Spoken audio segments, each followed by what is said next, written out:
Magandang gabi sa inyong lahat, kabayan, saan ka man naroon at saan ka man nakikinig sa amin at nanonood. Ito po si Super Mario, kasama natin si Allan today, tonight sa ating FISTalk. Good evening, Sir Good evening. Allan. Kumusta? Good evening, bro. Good evening. Kumusta? Ito, Alright, Pinas pa rin. oo, nakakatawa ito kasi ang ating broadcast ngayon sa FISTalk is emanating straight from the Philippines at tayo ay nasa Singapore. Alan, paki-explain nga mismo saang parte ng Pilipinas nagbo-broadcast kasama namin. Dito ngayon sa Pilipinas, sa Bulacan. So, yun nga, ngayon GCQ tayo dito. Bulacan, ayan. Can you explain anong parte ng Bulacan tayo? Dito tayo sa may Plaridel, Bulacan, tsaka sa Malolos, Bulacan. So, Ayan, yun. Plaridel tsaka Malolos. Pakipinto mo nga sa amin, sir, kasi alam mo, madaming taga Northern Luzon sa Singapore, madaming mga taga Isabela, Cagayan Valley, Ilocos Norte, Cotabato, Mindanao. Pero I think yung pag sinabi nating Luzon, NCR, also Bulacan, medyo hindi sila masyado familiar dyan. Pakipaint mo nga sa amin, ano ba ang Plaridel at tsaka ang Malolos? Okay, so yung Malolos simula tayo sa history dito, yung first ano na yata natin, if I'm not wrong, yung natin, yung first constitution natin, tsaka yung mga sulat ni Rizal sa mga kababaihang Malolos dahil matatapang daw yung mga taga Malolos. So sikat ang rich in history ang Malolos at ang Plaridel. So Plaridel is from our Marcelo del Pilar, ganon. Tsaka sa Gregorio del Pilar. Doon, tsaka maraming mga food na masasarap dito sa Malolos, yung mga kakanin natin diyan, yung mga totoo. Yung napag-usapan natin dati na mga talulo, yun. Oo. At saka madaming mga bayani ang nanggaling sa Bulacan. Ayan ay kasama na atin. Kung hindi ako nagkakamali, si Francisco Balagtas ay nasa Bulacan din kung hindi ako nagkakamali. Si Apolinario Mabini, kung hindi ako nagkakamali, ay also nakabase sa Bulacan before, di ba? Tama ba ako, Tagito Allan? Tama yan. Opo, ayan, tama tayo saka dyan. yung madaming yung salapi natin na Pilipinas ay karaniwan, ang mga nakadrawing ay galing din sa Bulacan, ano? Yun. So, So kung hindi po masyado kayo very familiar in the Bulacan area, ayan si Sir Allan ang makakapagsabi sa inyo kung ano ang Bulacan. At saka syempre pag sinabing Malolos, hindi mawawala ang suka, ang sukang puti, ang suka galing sa Paumbong kasi yung sukang Paumbong sa Malolos yun, di ba? Yun.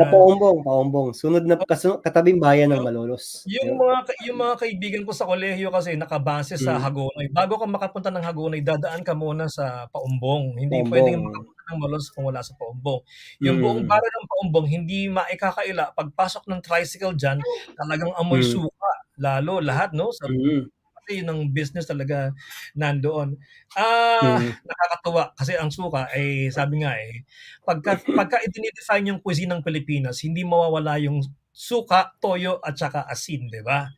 Pero yung suka talaga yung suka how do I say that? For lack of a better word, epitome of the Filipino cuisine. Walang suka. Walang tawag dito, halos lahat ng bahay.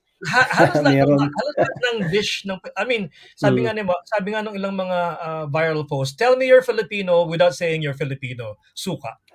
suka. Totoo, Ah, totoo. at kung hindi niyo naintindihan kung kayo po ay Pilipino, malalaman niyo kasi yung misis ko hindi ano, ay Singaporean. Sabi niya isang beses nung umuwi kami sa Pilipinas, kumain kami ng pork barbecue. Sabi Mm, niya, "Beef ba 'to?" Sabi ko, "Hindi yan beef." Sabi ko, "Pork yan." Sabi niya, "Ba't lasang beef?" Sabi ko, "Ma'am, before we cook pork in the Philippines or anything, mm, mina-marinate muna natin yan sa suka at saka sa kung ano-ano. Pagka mm, yung binarbecue na, wala na yung amoy kasi yung odor ng suka ay wala na 'no, yun talagang mm. actually kung hindi ako nagkakamali, 'di ba sa inyo pagka nag-marinate ba yung nanay at saka yung tatay mo ng isda, anong nilalagay nila sa, panghugas ng isda? Suka para mawala yung lansa. Halos Ayun, karamihan naman, yan. Mga bangus, halos 'di ba? minamarinate sa suka, yan. Halos lahat ng isda natin, manok at saka Mm, beef, 'pag walang suka hindi yun marinated. I think that's one of the secrets that mm, we should share with our Singapore friends right here in Singapore na mhm. yung suka a Yeah. lot of times ang mga Singaporeans at saka ang mga Chinese kasi, hindi nila alam na yun din na isa sa mga secret ingredients kung bakit sila bumibili ng tinatawag nating for example, yung bak chor mee. Ang bak chor mee is one of the national dish in Singapore Mhm, where you eat it and one of the main ingredients of it is yung red or yung dark vinegar kung hindi mm, niyo naintindihan yung bak hmm, chor mee. Pag bumili po kayo ng hmm, bak chor mee kung saan mang hawker center sa inyo, ang main ingredient po ng bak chor mee bukod sa liver ng pork, laman ng ng baboy at saka yung tawag dito yung chicharong baboy nila yung tinatawag nila na deep fried lard, ang isa pong mm. ingredient ng bak chor mee kaya masarap ito ay yung dark vinegar. And Vinegar. syempre, and naturally, for us to actually know more about that, we have another guest ngayong panahon na ito na Singaporean, born but Pinoy at heart. Ayun. Pusong Pinoy, Singaporean born, yan si Peter Tay, Mhm, ang ating ang guest na muli ay pinaunlakan ang ating invitation right here. So Peter is actually right now in here. Let's welcome Peter. Peter! Hello, Peter. What's up? Hi, so, how's everybody doing? Brother, good to see you today. Can you Right. hear me? Is Yes, everything yes, yes, we can okay? yes. Good evening, we Peter. we can hear See, you I only clearly, swear Peter. something like Right. that. I It's like the more shirt, fun. bro. So, I like the shirt. I like the shirt. It's yeah. more fun in the Philippines, but we're sad out of the Mhm, Philippines, except for Allan, who's in the Philippines right now. mhm. Oh, okay. Ellen is now in the Philippines. All right. Yes, Allan is in the Yes, yes. Philippines right now. Um, Peter, we have Yes. spoken to you a lot of things about the Philippines when you were there, having a heart of a Pinoy, knowing that you're a Singaporean, being able to meet a lot of politicians and grassroots leaders, making a social impact as well in the community in the Philippines and as well as in Singapore. This time around, I actually would like to ask you. So, Alan and I will be somehow sort of like, for lack of a better word, interrogating you about your Singaporeanness. Is that okay? Sure. Why not? So Peter, I want to ask you, if you don't mind me asking you, I'm 50 years old right now. A lot of people don't Wow. believe, but I am 50 You years look old like right 30, now. you know? Yes, and I've just received my my Fit Kit. It's telling me I can go for a free cancer screening. It's I've just received my letter not too long ago. I'll try to grab it later on. It says that I am Eligible. eligible to go for the fit screening for free because I've Wow. entered my silver year. I'm not sure if you've entered your silver year because you look like 25 to me. I wish. Another 2 more years, I will join you. Peter, I want to ask you, and this, and Yes. and hopefully, Alan will be able to ask you a couple more questions. Do you Okay, sure. remember the kampong days in Singapore? Well, where I didn't have the experience of staying in the kampong, Yeah, but I play at the kampong. I visit my you play at the friends at the kampong, kampong at Bukit right? Timah. Right, You right. know where you Could you see could all you these. tell us? Yeah, could you tell us what were the things that you were doing? When we were kids, Alan and I, right, and I think Mhm, yeah. even Jeff in the past, right? When we were kids, we play quite a couple of things that you also play as a child in Singapore. For example, do you remember goli? Oh yes, marbles. Yeah, We call it goli. marbles. So Goli. goli, It's we call it in the Yep. Philippines. We call it holen, Holland. Holland. holen, Okay. We call it Oh, there's Holland. something very similar. Hollens. Yeah, Holland and so Goli. Goli is Hollands to us, and Okay. it's Yeah. and we play it similarly of what you do, but perhaps we're a bit dirtier than you. No, no, Alan, do you remember how you play Holland last time Yeah, when you yeah. were a kid? We are really lying on the mud or on the floor. I think We that's Yeah. one of we the reason. I think that's one of the reason why people like us at our age we don't get sick easily because Agree. we were once drinking water from the river, swimming and everything, we're and we are exposed. still We're alive. exposed. Yeah, true, Yes, we are true. exposed to all kinds of virus or all kinds of germs, and that's why we are okay. And as the countries are so developed, Yeah. people are spending so much time in the house or in the office. There was a joke that I was saying those days, when I was a teenager, my mom will ask me, "Where are you going? Where do you go?" Nowadays Mhm. the kids is, "Why are you not going out? Why are you always at home?" It's a very different It environment is right true. now. It is true. It's Right. so funny, and that's one of the reason why I see that people immune system are not getting stronger, Right. so they get sick easily, and Mhm. we are being Yeah. attacked by this thing True. called COVID. True. Yeah. Before we have SARS, and it just take a few months, and we are Right. over with it and go on. So, Peter, when Yeah. I bring Singaporean students to the Philippines and different parts of Southeast Asia, particularly Vietnam and Indonesia. When our counterparts from the ASEAN region visit Singapore, do you know what happens? What They are the happens? ones who get sick. I'm Alan. I'm not kidding you. When I bring the Singaporean students to the Philippines, first time they're more like assimilating themselves into nature, trees, Mhm. fruits, Yeah. ground, soil. Mhm. In a matter of 2 to 3 days, there will be like maybe half of my contingent or half of my students, for example, have 35. 15 or so will be sick because they're in a place where there's fresh air and water and cold. If you've been to Indonesia, Peter can probably relate to this. In the provinces of Indonesia, when you go to the toilet is like batalan. You know batalan, Oh, right? oh, Batalan, yes, yes, Peter, if you've been to the province, this is like, you make poo poo on top of some place, yes, that's right. and the poo flows somewhere. It will just drop somewhere, and I I experienced it when I was in Mindanao, and Hmm. there's some uh, places where I visit, and I was like, "Where's the toilet?" It's right there. And then when I go there, "Oh, you mean this is toilet? Oh, okay." but Alan, but for, Alan, for Alan was the worst toilet you've been to. it's same like that. It's in the river. It goes directly to the river. Yeah, yeah. So I've been to my In the friends. river. Yeah, In in the the river, river. exactly in the river. Ellen, I suggest that we just jump into the river and just settle everything and come out. Uh, Alan and Peter, I experienced this in Palawan. We were placed in a resort, and there was no toilet and water. We were left at the resort with no toilet and water because the owner Mm-mm. of the resort forgot to turn on everything. Can you Mm. imagine that? So I saw one of my friends trying to move his arms around the deep sea. I said, "Why are you doing that?" He said, "I did something." Mario, going back to what you asked just now about the kampong days. Yes, That's yes, what happened. I remember when I visit my friend in the kampong, and I yeah. say, can I use the toilet? And I was still a kid, and he brought me to this small little room. And when Mm, I go in, and I was like, wow, that is a bathtub. I mean, it's like a tub. You just have to yeah, do yeah. whatever it is, and it have no flush. You just have to get So the banana baked leaf. beans, the baked beans just had to go to the hole. Yeah, that's right. And it was like, wow, that was an experience. But I would say that kids these days, nobody will Yeah, experience such kind of things, in their yeah. lifetime. It's very rare already. Even here in the Philippines, I think we don't see We do that have a much anymore. toilet. Yes, You yes. know, my recollection of that when I went to Macasa, we went to the central Macasa. So we were in the touristy area, and I really wanted to pee. I realized in the central Macasa, almost all of the shops doesn't have a proper toilet. There is a room for Mm. you to pee. It's the floor, so you pee on the floor.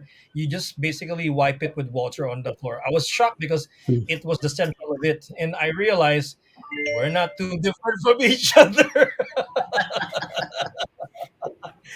If you go to Uh, Ipoh, Peter would probably know this. If you go to Ipoh or some parts of Malaysia, and when you go to a hawker center, typically the hawker center's toilet where you need to pee is also just the floor, and there's no toilet at all. It's just if you pee, Mm. it's just the floor, And that's I why found this. Yeah, I found this out when you go to Ipoh. We're not too far from each other in Southeast Asia. That's why I would say that Singaporean are really blessed, to have Yeah, a government that take care of all these basic hygienes, right, and you will not Yeah. see any places where it's dirty. So Mhm, some mhm, Singaporeans are complaining left and right, but I would say they should have an educational tour around Asia. And then right, after a tour exactly. around Asia, and they come back to Singapore, and they will say, "Wow, we are so Right. fortunate in Singapore." Yeah, Yes. mhm, exactly. I remember Alan and was this Peter. I was in Manila one of the years when I was much younger. Maybe I was about in my 20s. I was looking for a toilet, and in one of the corners of mhm, Manila, they told me that the toilet is dead. I said, "Where's the toilet?" It's just basically two hollow blocks, and you step on the hollow block, dark. There's no light at all. There's no light at all. This is in the main what we call the university belt of Manila. Where FEU, what do you call this? Other TIP. All of those universities around.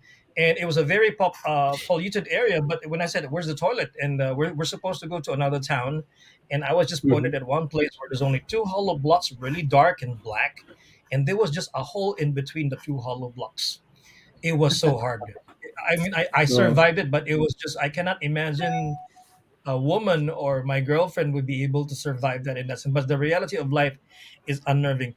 Why am I saying this to you, Peter and Alan? Is because I want to ask Peter about this. Peter, do you remember the olden days of Singapore as a, what's your recollection of it as a fishing village? What's your recollection of it, Mhm, especially when in the past, just having a one room, one whole flat is something that is not too far away from 2021. You know what I'm saying?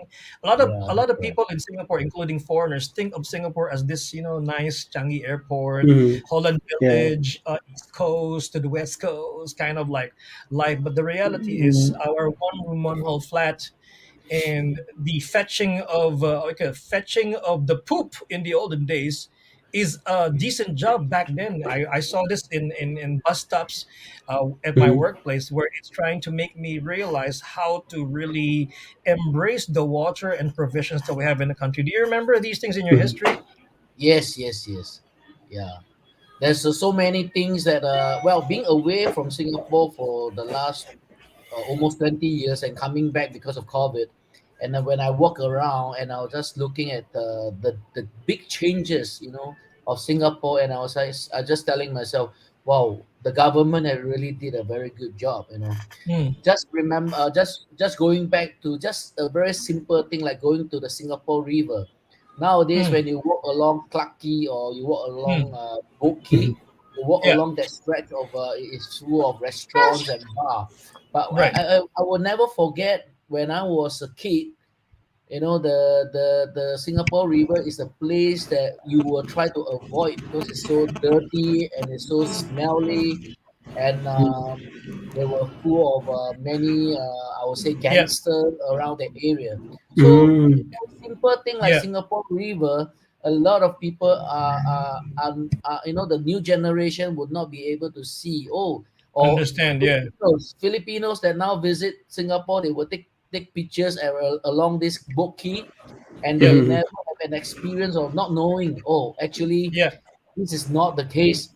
30 years ago, just 30 or 40 years ago, this is not the Yeah. case. Mm. True. Yeah, yeah, yeah. Yeah, so And I the reality. also Yeah. mhm. Continue. Yeah. Yeah, yeah.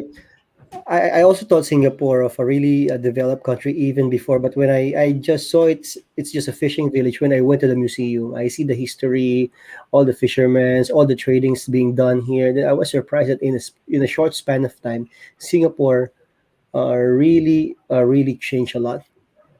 Yeah, it Yeah. became a really developed country in It a short has. span of time. Yeah. It has, and this Peter, if you remember, I dug up some history from the Straits Times and to my books. Being a lecturer also allows me to do this.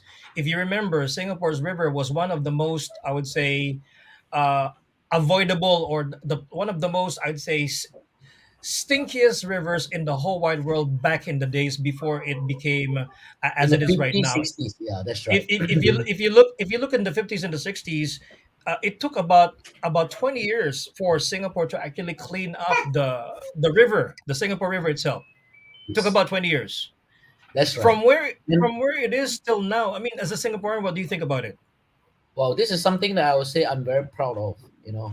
And many years ago, another thing that you guys will not do not know, you know, Singapore have no resources. So like simple thing like water is Mhm. is Yeah, is a really a very big issue. You yeah. know, don't mention countries, but you know, one day or another, we are always being threatened by one country that will say that, oh, we will raise Mm, the price of the water, you know, and then yeah, another day they will say we will cut the supply of water, and that yeah, happened like maybe Mhm. 20 years, 30 years ago, and yeah, it's like it's always a recurring issues. You know, we were being threatened about the water supply, and yeah. I'm proud to say that Singapore even turned the whole Singapore River into a reservoir. Actually, what you see there is actually it's not salt water, it's fresh Mm, water, and Yeah, we yeah. make it true. Mhm. to we make Yeah, the whole Singapore River into a big reservoir.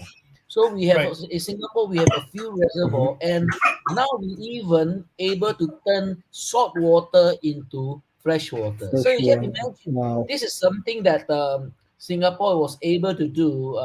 You know, couple of years. We are just Yeah. improving, and you can see the change and improvement that is done in this country. Yeah, true. And a lot of people actually in more ways, especially the ones who are probably very, very young right now, maybe in their, I don't know, early 20s, late eight, but maybe their teenage days right now. A lot of them are Mhm. just experiencing what we have right now, but there are so many things that they may have not seen in their history. For example, I remember reading the book From Third World to First World, no, Allan, when Lee Kuan Yew, remember our late Minister Prime Lee Kuan Yew was saying one passage that says when he entered this particular housing, and he said when he entered that particular housing, there were two Chinese in the same bunk bed, and they were sharing the same pair of pants. You know, if you remember this particular story of Lee Kuan Yew, and he said when he entered that particular room, one guy automatically took off the other pants that's covering the both of them. They were basically sharing one pair of pants. Both the Chinese guys were sharing the same pair of pants in history of Singapore. When you look at it, Alan, come on, we have Mhm. Lazada, Shopee, I don't know, Amazon, all kinds of shops in Singapore. From that history that's not too far away from here, that is far and out right. That is like a big change Mhm. from where we were before. From sharing one pair of pants to what we have right now. I think when I look at it as a Singaporean as well, that actually blows my mind. Don't you? Doesn't that blow your mind, Peter, as well? Yes, yes, it really blows my mind about people taking things for granted right now. You know, Yeah. they have the luxury of just holding on to your cell phone. You can order, you can do this and that, and they still complain. Yeah.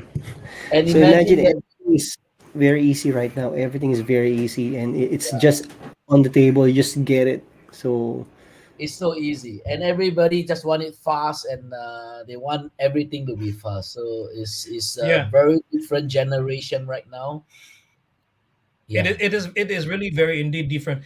Um, Peter, I want to ask you, as a Singaporean who's been here, I don't know which year we were born, and I've seen you. I believe you have seen the changes that happened in Singapore from then and now.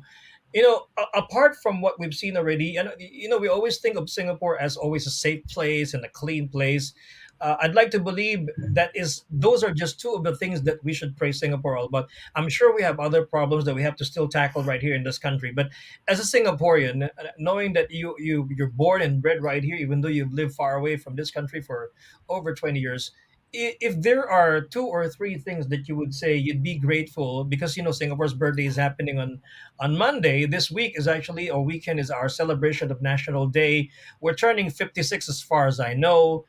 What are the top three things that comes to your mind as a Singaporean that you are very grateful about? Um, well, a lot of things is concentrate on the citizen.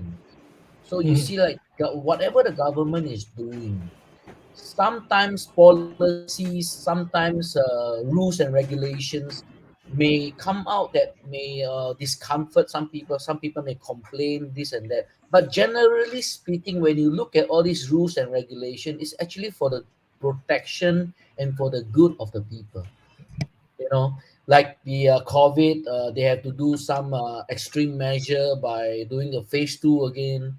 Now Yeah. the people may complain about it. Of course, I know it would affect the economic. Just imagine that they don't do that, and they don't go into the phase two, and they allow Mm, things mm, to just mm. happen, Mhm. you know. And the situation may be exploded and get worse, and at the It can end get of the worse. day Yeah, we may true, even true, have true, to true, we may even have to go to phase one, you know. So these true. are things that we look at it, we may not understand, we may not know what is going on, but at the end of the day, Singapore government, I am for sure is one thing is whatever that they are doing, they are trying to benefit or trying to consider the safety and the Mm. the beneficial of all Right. Singaporeans and all the So I foreigners that Mhm. live in the country. yes.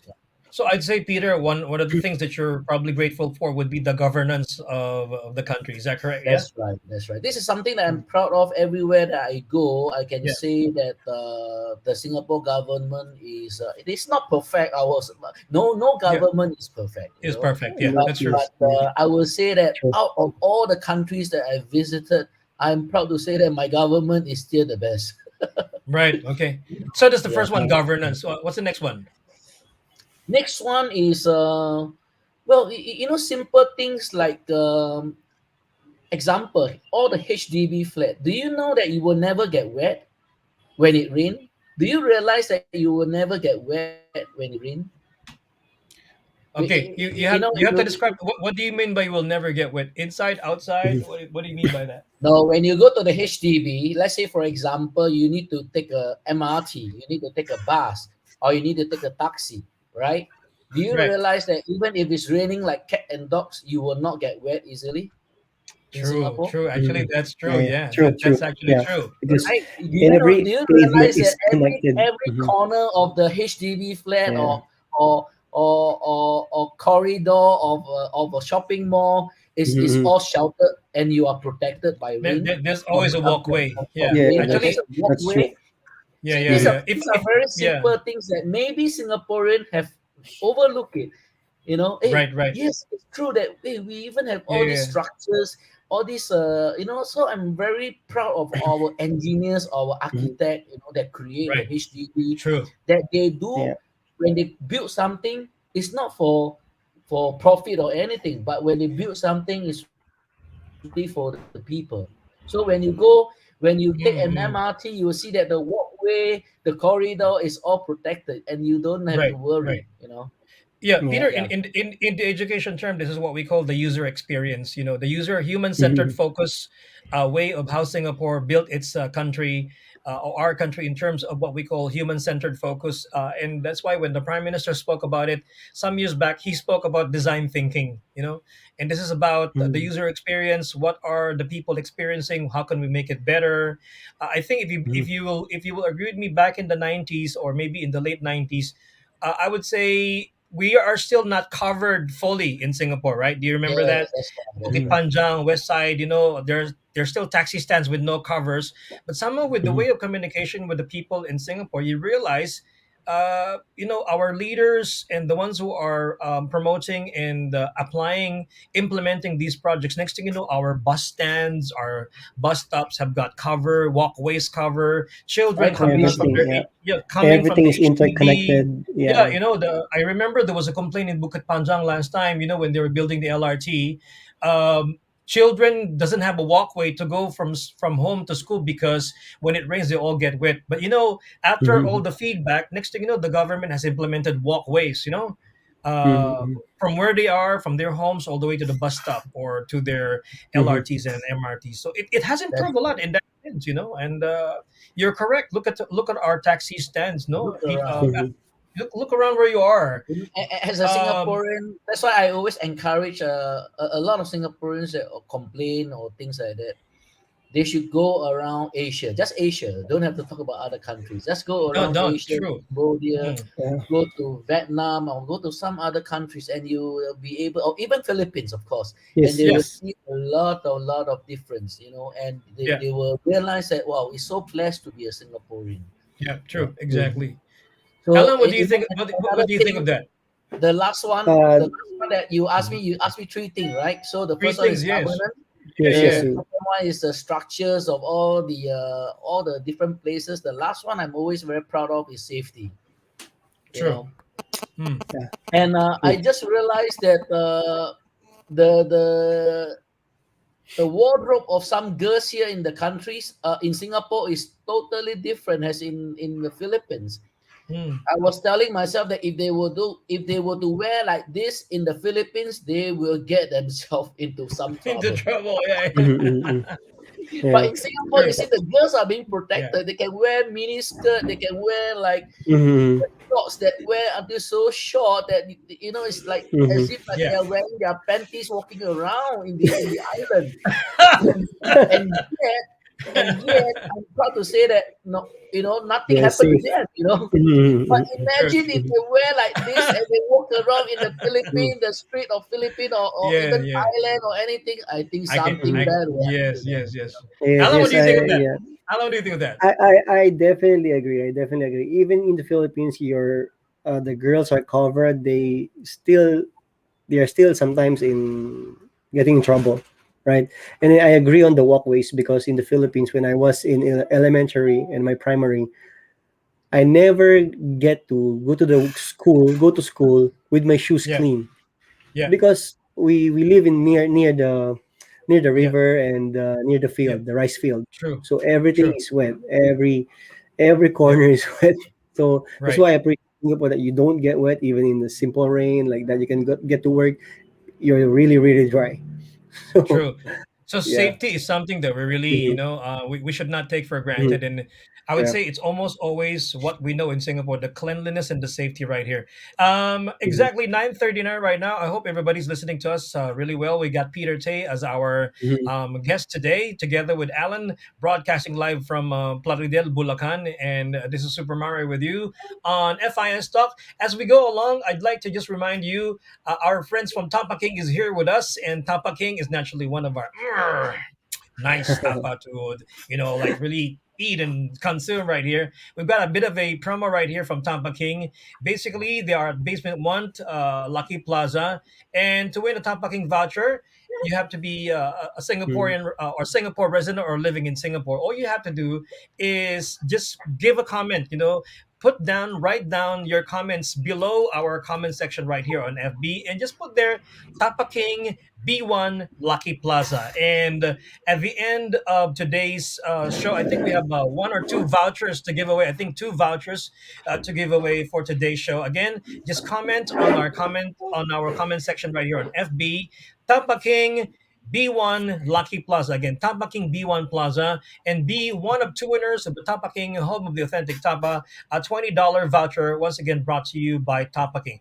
Mag-comment na po kayo, comment down below. All you have to do is just comment Tapa King B1, okay, Tapa King B1 Lucky Plaza. Again, that's Tapa King B1 Lucky Plaza. Comment on our Facebook comment section right here. It's brought to you by the authentic Tapa King since 1987, together with Allan, Mario, and Peter. Peter, thank you so much. It's just really nice to actually know, what's the Singaporean part. I'm gonna go back to place because it's National Day happening right here.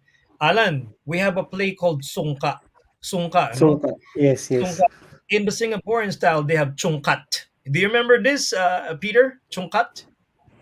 Is it something that It's you it's it's a throw? Malay it's a Malay board with different holes, and they use either pebbles Ah, or seashells.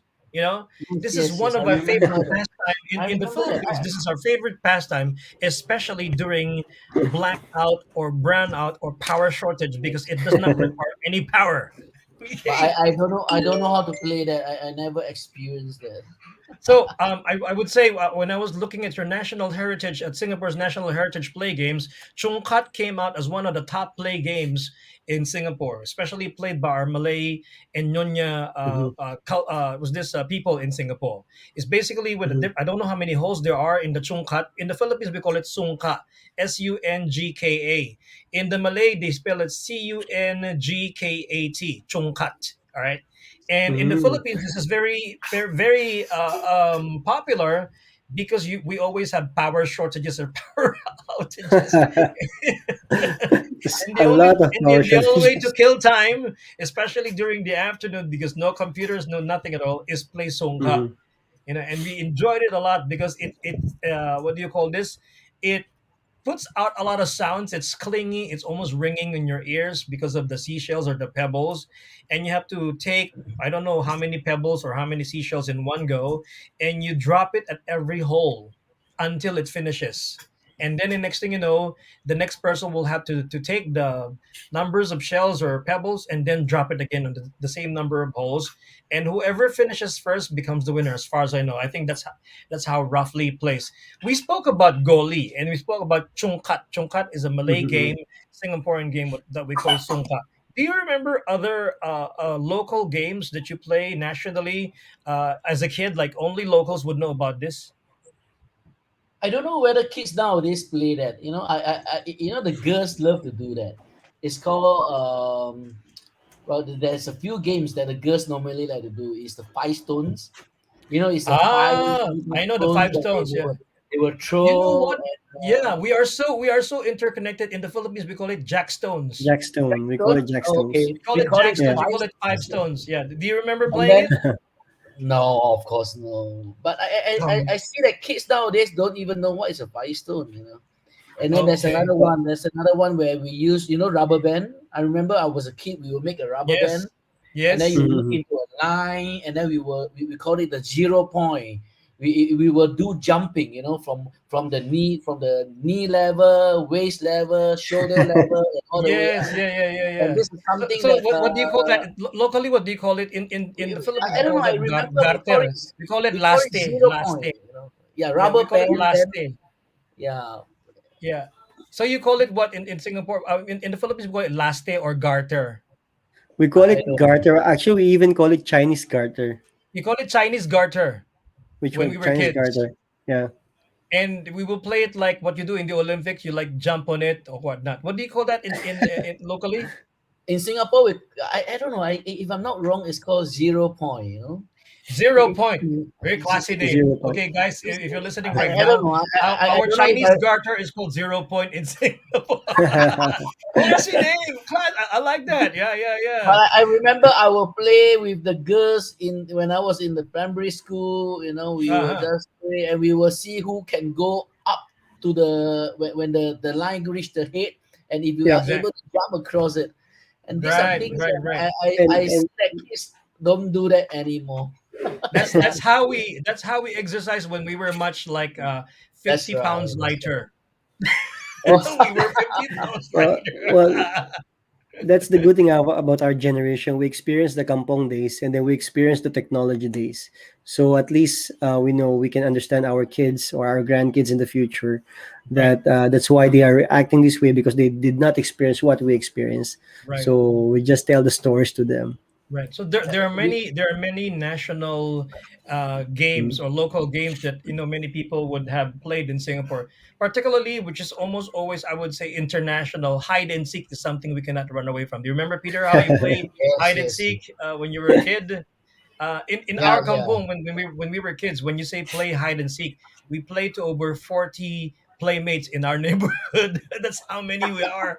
We hide in somebody else's house, cars, bakery, at the back of a burner. Somebody else. When we were kids, we played this. We hide on the tree because Yeah. there's so many trees around in the neighborhood, especially if you're in the province. What about you? What's your recollection of hide and seek when you were a kid? Well, it's a very good experience that I had, to share with you. When I was doing a hide and seek, we were doing it in a kampong, and we were hiding. And I was new in the area, and I actually stepped into what we call a mud. It's like something like a quicksand. It actually sink Oh, me. So when I oh, step on it, Oh. it go all the way to my oh chest my God. level. and I Oh, got to cry. I mean, I cry. Of course, I was just a little boy. I cry, yeah. and my friend had to help me to Get up. bring Yeah. him up. If they Right. don't, maybe I will just be Eaten by, I yeah. will, A quicksand, like a Mhm. quicksand, right? quicksand. That's Quicksand. right, Wow. and Yeah. that is something the high and sick that I experienced with a Mm, quicksand. exactly. So there are three Yeah. things that you have spoken to us today, Peter. One is governance in Mhm. Singapore, something that you're really thankful about or grateful about. The next one was basically cleanliness, and then the safety at the same time in Yes, Singapore. I right. think all of The us in structure. Singapore That's right. I think all of us in Singapore have somehow, in one way or the other, who are living in here, are very grateful about it. The Filipino community has seen this so much. That's why, Mhm. when and if we go back home, these recollection and these reflections of what Singapore is all about is something that we are reflecting as well. And Peter, that not that we're only reflecting about it. Even though we don't tell our friends about it, our friends from Manila or from the Philippines, tell us about this. Isn't it, Alan? When you go home, do they say Yes, things like yes, this to yes. you? For example, in your case, Well, for my case, oh, Singapore is nice. It's safe there. It's the transportation is good. The food is not that mm, expensive. So almost like Manila. So everything good about Singapore. That's what they yeah, want, and they are trying to, of course, human nature. They will try to compare Philippines and Singapore. right, So then, like what I'm telling them, there are no perfect government. So in yeah, time, Philippines might be like Singapore, and yeah. we're praying for that. True. So Peter, when I come home, it's the same reflection I have. Even though I don't have to open or to tell my friends Mhm. where I'm from, they already know I'm from Singapore, and the first thing that they will tell me about is what they admire about the country. Of Mhm. course, naturally, there will always be some kind of comments here and there, but naturally, what they remember about Singapore is the positivity of its governance, the cleanliness, as well as Mhm. the safety in Singapore. As a teacher, if any teacher in Singapore would probably know about this. One of my surprises right here, and my sister came to Singapore. I think Alan can also relate to this. We went to Novena Hawker Center, one day, and we occupied one table. Next thing you know, there's another Singaporean lady who wants to sit beside us, which we're okay about. But you know what she did? And my sister is a first timer in Singapore. She told my sister straight to her face, "Can you look after my bag, please?" You know, you cannot you cannot do that. She exactly said to my sister when I came back with some food. She said to me, "Bro, this Singaporean lady told me to look after her bag while she's looking for her food. Is that okay?" She was the one panicking. My sister was the one panicking. "Why are you leaving your bag to me? It's your bag. You got money in there, your telephone or whatnot." And the reality is, these are the things that Mhm. you can only relate if you're from Singapore. You know what I'm Yes, saying? yes. Alan could probably relate to this. I have students in my school, I think in all the police, no? When they charge their mobile phones, you will see like 10, 20 mobile phones in one charging station, maybe about 20 computers, right? At the school. You know what the students will do? They will run to the hawker stall or the food center, buy their food while all of their gadgets are charging in one corner. This is something you will not find in many countries around the world, including Yes, the yes, Philippines. exactly. If you do that, you will find your phone in the pawn shop somewhere nearby, or Somewhere in near the the phone or in store. the chop shop, or in the chop shop. In green Peter, hills, green hills. Green there's Hills, one yeah. thing I really appreciated this when you say about safety. It was one time I was going to Vietnam in one of my trips, and after that I came back to Singapore. I left my passport and my wallet in the taxi. And lo and behold, in another hour's time, I did not even know I left my wallet and my passport in the taxi. The taxi driver turned around, rang my bell, and delivered my wallet and my mobile phone right at my doorstep. I was giving money to the taxi driver. He doesn't want to he doesn't want to accept my money. Mhm. So I just wrote something nice to him, to his company, and this has happened to me maybe once. And another part is another bag at uh, was this Plaza Singapura, and when I was looking for it, it was returned to me intact with everything in it, no problem so far. I might be lucky, but so far my experience has been nice so far, and it's been returned to me in sunny Singapore, and I really appreciated, love that particular experience right here in Singapore. Yeah, so Mhm. yeah, it's just nice to hear these things from you, Peter, right from where you are. If you have a wish for Singapore, as we wrap up our conversation this particular hour, what would be your wish or wishes in Singapore, knowing that we also have some problems here and there, and we know in every country there's always problems. We're not a perfect country. We might be Mhm. getting by or getting better, but from other countries. But if you have a wish for Singapore and Singaporeans, what would it be? Well, go back to the basic. I find that Singaporeans nowadays are very stressful, and they are too busy with their own things. So go Mm, back to the basic, like nature. Unfortunately, in Singapore, we don't really have a very natural nature. It's all man-made nature. yeah, So Mhm. don't get too much involved with computer games or indoors TV, Netflix, things like that. Try to go mm, outside, try to see right, the nature. And as they do that, I always believe that when people is associate with nature, mm, their things of their feelings will be very different. you know right, true, they can relate, and they right, will not be so stressful. And yeah, this is something that the government perhaps have to look into. The right, educational system, is too right, stressful right, for some. There's true, too true, many true. comparison, and this is something that perhaps there's a good time for them to reflect, Mm, and bring in some games or some moments. right, I remember we have recess time. yeah. Those days when we have recess time of 30 minutes, we will play during that 30 minutes. Mhm. But True, nowadays, true, I don't true. know what happened in the recess time. They will be busy with their cell phone. They will be Right, right. busy, studying. True, It's true, like, no, true, recess true. time is for you to play. Just go and Right, right. enjoy. And I find that Well, true. kids are not really enjoying themselves. So when they Mm, grow up, they kind of the nature, the personality is different. And true. if the government is still not looking into this area, the youth in Singapore may be in trouble in one way or another. Put Right. it this way. Thanks, Yeah. Peter. Just to just to bring you good news so far, the kids in Singapore are still not allowed to use their mobile phone inside their classrooms or in the classes.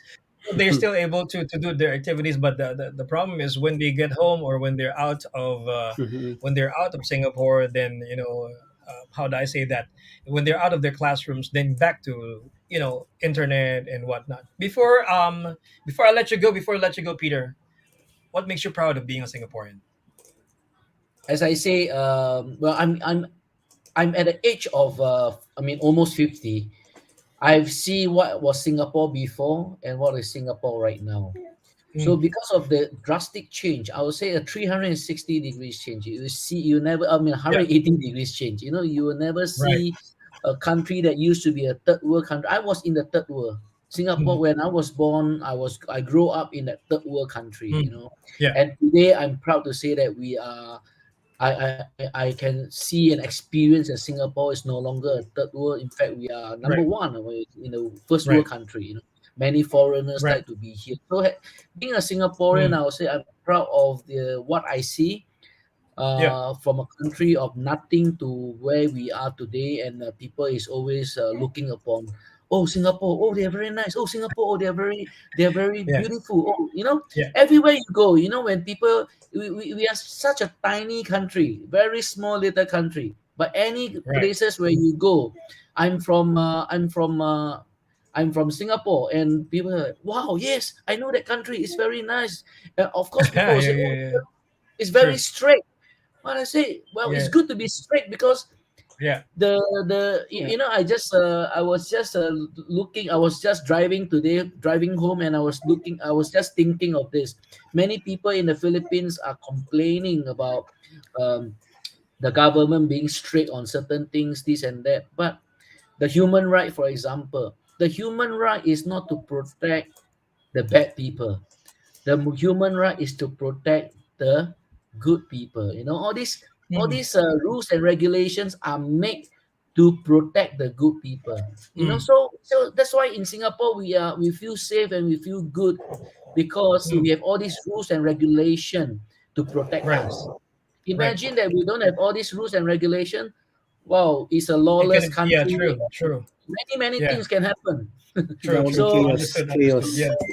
Peter, I want to chaos. ask you if some of our kababayans or anybody who's listening or watching us right now would like to reconnect with you on on your kind of immersion experience, Mhm. maybe your entrepreneurship skills or anything like that. Is there any way they can connect with you online, whether through Mhm. Facebook or Instagram or Yeah, they any can add other me. way? They can add me in my Facebook. Mhm. Or well, I don't mind. You can give them my contact information. I'm okay with Right. that. Right. So they In can fact, just find Peter in Peter fact, Tay. Mario. In Right. fact, Mario, I'll be very honest. Ever since I'm back since last May, Yeah. I'm pretty lonely. Yeah? I mean, lonely in the sense I that can I'm I just can come in. working. I can understand. Yeah. I'm working. I'm back home. I'm working. Yeah. And I don't really Right. have any friends to talk to. Not Yeah. many people to Yeah. relate to, because Right. I don't Mhm. have any. I don't have many Singaporean friends. Mm. And most of the Exactly. Singaporean friends that I know, I cannot really call them out and hey, want to have a chat with me Yeah. because they Yeah. have their True. own family. I I mean, those understand. days when I was with them, I was we were still teenager, we were still Right. in our mid 20s, we were Yeah. still single. But these True. Mhm. Yeah. people right now in Singapore, they already have their own family, so it's Yeah. not easy for me to just So call them up. it's hard to connect, right? Okay. So So right if now people I'm would like to, yeah. So if people would like to get in contact with you, just look for Peter Tay on Facebook. Is that correct, Peter? Yeah. yep, that's right. Or you can Right. add me add in my Facebook page, Master Peter Tay. Yeah. Master Mhm. Peter Tay. Right. Master That's good. Peter Tay. There you All go. right. You can see right now Peter Tay's Facebook page. You can connect with him through Facebook. He's going to be more than glad and be part of his social connection because the reality is, Peter, you're not the only one who's getting more lonely right here. I get sad a lot. And in fact, I get my own counseling the past couple of years as well in order to get better because this particular pandemic has also hit me much and most of the people right here in Singapore. So it's good to connect with you, and I hope our friends right here or who are watching us on FISTalk will be able to connect with you as well. I'd like to tell you that we're very glad to know that we have a Singapino brother where you are right now, and we call you what do you call you? As Joe Coy would say in our own language, you are our BPP, our best friend forever. You know what? One thing I be very honest. One thing I really wish that this pandemic will be over very very soon, and I can go back to Philippines.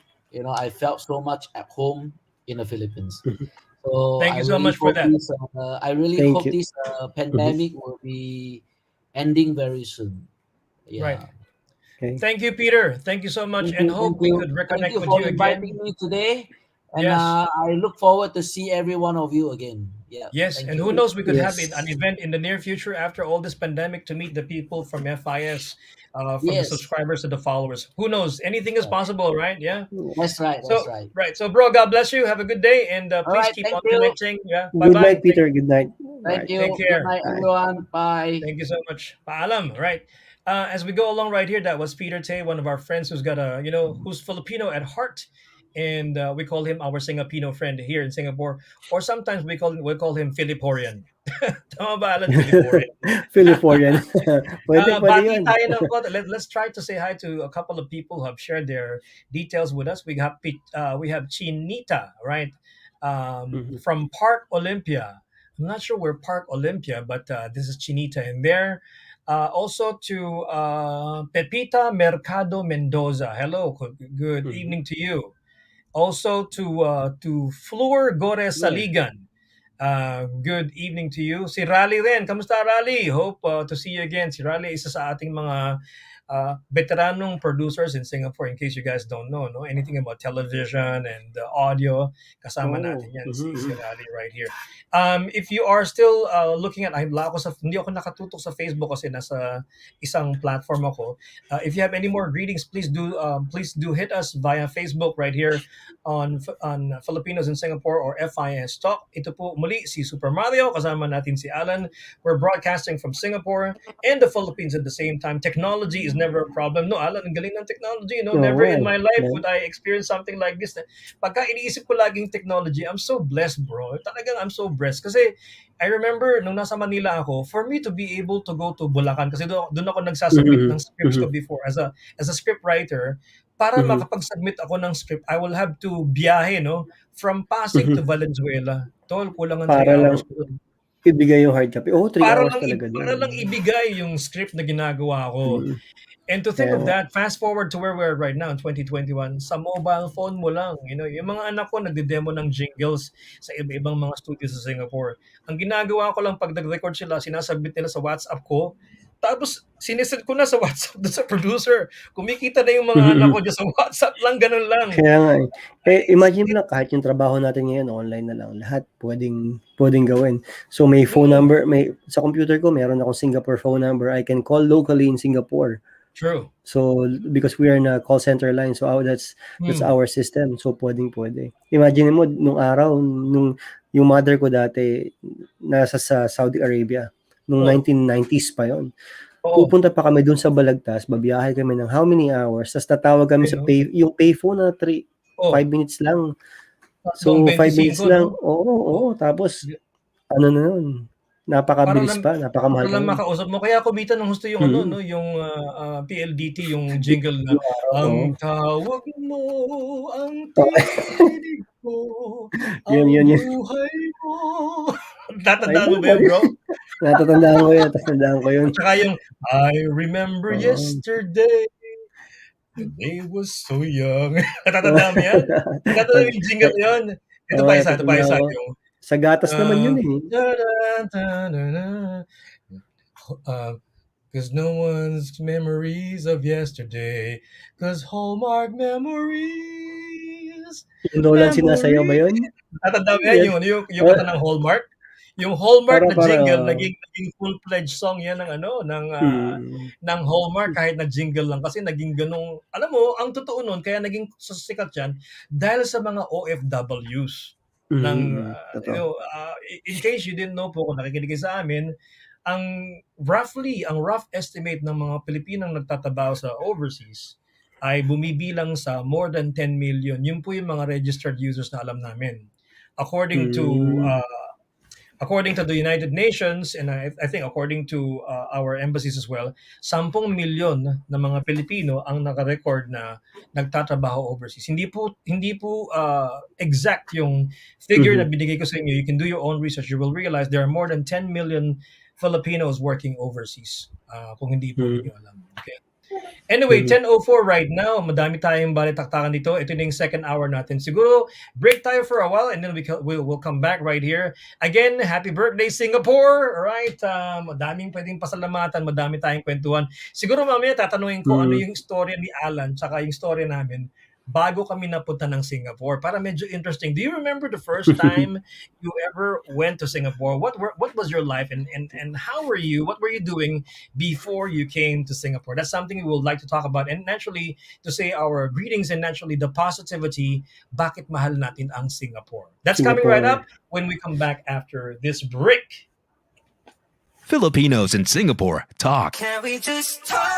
9 to 11 p.m. on Saturdays, live. Filipinos in Singapore talk. FISTalk. 9 to 11 p.m. on Saturdays, live. 9 to 11 p.m. live. 9 to 11 p.m. on Saturdays, live.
right here. It's Filipinos in Singapore Talk, FIS or FISTalk, right here live on with you on Facebook. Please do send your comments right here. Second hour of the show with FISTalk.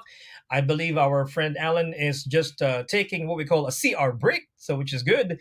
I'd like to say happy listening to all of our friends who are listening to us and supporters and followers of FISTalk. Magandang gabi po sa inyong lahat, saan man kayong dako ng Pilipinas o mundo nakikinig sa atin. Magandang gabi muli sa ating mga kaibigan sa Filipino Cuisine, Jobs and Businesses. Our friend Athena Zia. Hello, Athena. Thanks for listening in. To Maria Eva Siva Santos. Hello, and thanks for coming in and for dropping by wherever you are. Salamat sa inyong pakikinig sa ating programa ngayong gabi dito po sa FISTalk, FIS Talk, where we talk to you. Alina, kamusta? Analiza ba yun o Alina? Analiza pala. Nakalimutan ko. Alina tuloy sabi ko. Pasensya ka na ha. Analiza, kamusta sa inyong pakikinig? Also kay Fe Pasco, kay Janila Balalitan Lorenzo, at saka kay Mary Chris Sangwir. Magandang gabi sa inyong lahat. Kung kayo po ay nakikinig sa amin and you're outside of Singapore, maybe because you were part of Singapore before and maybe you're working to other places, because we have other listeners or viewers right now who are also part of Filipinos in Singapore, and then they got transferred to Canada. Some of them are in California, Middle East, Hong Kong, Taipei, Taiwan. Some of them are even in Korea as far as I know. So please do say hi and tell us where you are at. We'd like to say hi where you are at. Okay? Once again, this is the second hour of the show. Happy birthday, Singapore! Woo! 56th birthday. Gusto ko lang pong ipaalala sa inyo, may mga magandang history ang Singapore na hindi nalalaman karaniwang mga tao, kahit yung mga Singaporeans karaniwan, nakakalimutan nila ito. At gusto ko lang pong sabihin sa inyo, I hope nakikinig ka, unang-una, okay? Hindi alam ng karaniwan ng mga Singaporeans, especially yung mga nakalimot na sa kanilang kasaysayan, ang national anthem ng Singapore ay nilikha. Nino! Bibigyan ko kayo ng quiz ha. Kunwari, meron tayong prize. Yung prize natin mamaya, hindi dito sa quiz. Ano ang nationality ng gumawa ng pambansang awit na Madula Singapura? A. Filipino. B. Canadian. C. Indonesian. Tut. Wala kasi akong digital effect. Una, ang gumawa ng pambansang awit ng Singapore na Madula Singapura ay nilikha ba ng sinong nationality? A. Filipino. B. Canadian. C. Indonesian. Yan na. Wala akong sound effect eh. Ito po ay ginawa ng isang taga-Sumatra o taga-Indonesia at siya po ang lumikha ng national anthem ng Singapore na Madula Singapura. In case hindi po ninyo alam, okay? Yun po ang totoo noon. Ang lumikha nito ng national anthem ng Singapore na Madula Singapura ay si Zubir Said back in 1958. Ayan, sana malaman nyo. Ang magandang story dito, nung dinig ko po ng gusto yung kasaysayan ni Zubir Said na naging filmmaker tsaka film score in Singapore, ang sabi sa history ng Singapore, kaya siya nabighani na pumunta ng Singapore dahil narinig niya sa mga kaibigan niya na masarap daw ang condensed milk. O di ba? Ang condensed milk daw ng Singapore ay masarap, matamis. At saka kabigha-bighani, ang ginawa ni Zubir Said ay bumiyay siya, tumalon siya sa vapor, parang gano'n, di ba? Bumiyay siya ng vapor from Sumatra to Singapore at doon siya nakapagsulat ng iba-ibang mga awitin at to date, ang isa sa mga pinakasikat na likha ni Zubir Said ay ang Madula Singapura. Yung mga naka-guess ng tamang sagot sa ating little pop quiz a while ago ay mananalo po kayo ng friendship from me. Nakakatuwa naman, di ba? Yan ang isa sa mga trivia natin dito na baka hindi nyo pa natatandaan kasi madalas po yung ating kaalaman sa history ng mga bayan tsaka ng mga bansa masyado limitado at minsan hindi tayo maniwala na yung palang mga nangyari sa ating bansa ay gawa po ng ibang mga dayuhan na naging Singaporean dito sa bansang Singapore. Okay? Tandaan nyo po yan. At madalas yung Yung mga bagay-bagay na ito ay hindi natin mapaniwalaan hangga't sa nagbasa tayo at sinaliksik natin kung ano yung mga nangyari dito sa Singapore. Okay? So may pangalawa tayo na tawag dito what's this? Trivia. Kung kayo po ay nakikinig, sana ay makinig kayo, okay? Sino ang sumulat at ano talaga ang nasyonalidad ng isang pinuno ng Singapore na gumawa ng National Pledge of Allegiance ng Singapore na kung inyo pong natatandaan, ang simula po noon ay "We, the citizens of Singapore." Sino po ang gumawa nito? Okay? Number 1, A, ito ba ay taga-Thailand? B, ito ba ay taga-Malaysia? And C, ito ba ay taga-Ceylon/Sri Lanka? Uulitin ko po uli. Sino ang gumawa ng Singapore National Pledge na popular na natatandaan natin na ang simula noon ay "We, the citizens of Singapore"? Sino po ang lumikha nito talaga? Taga-saan po ba siya?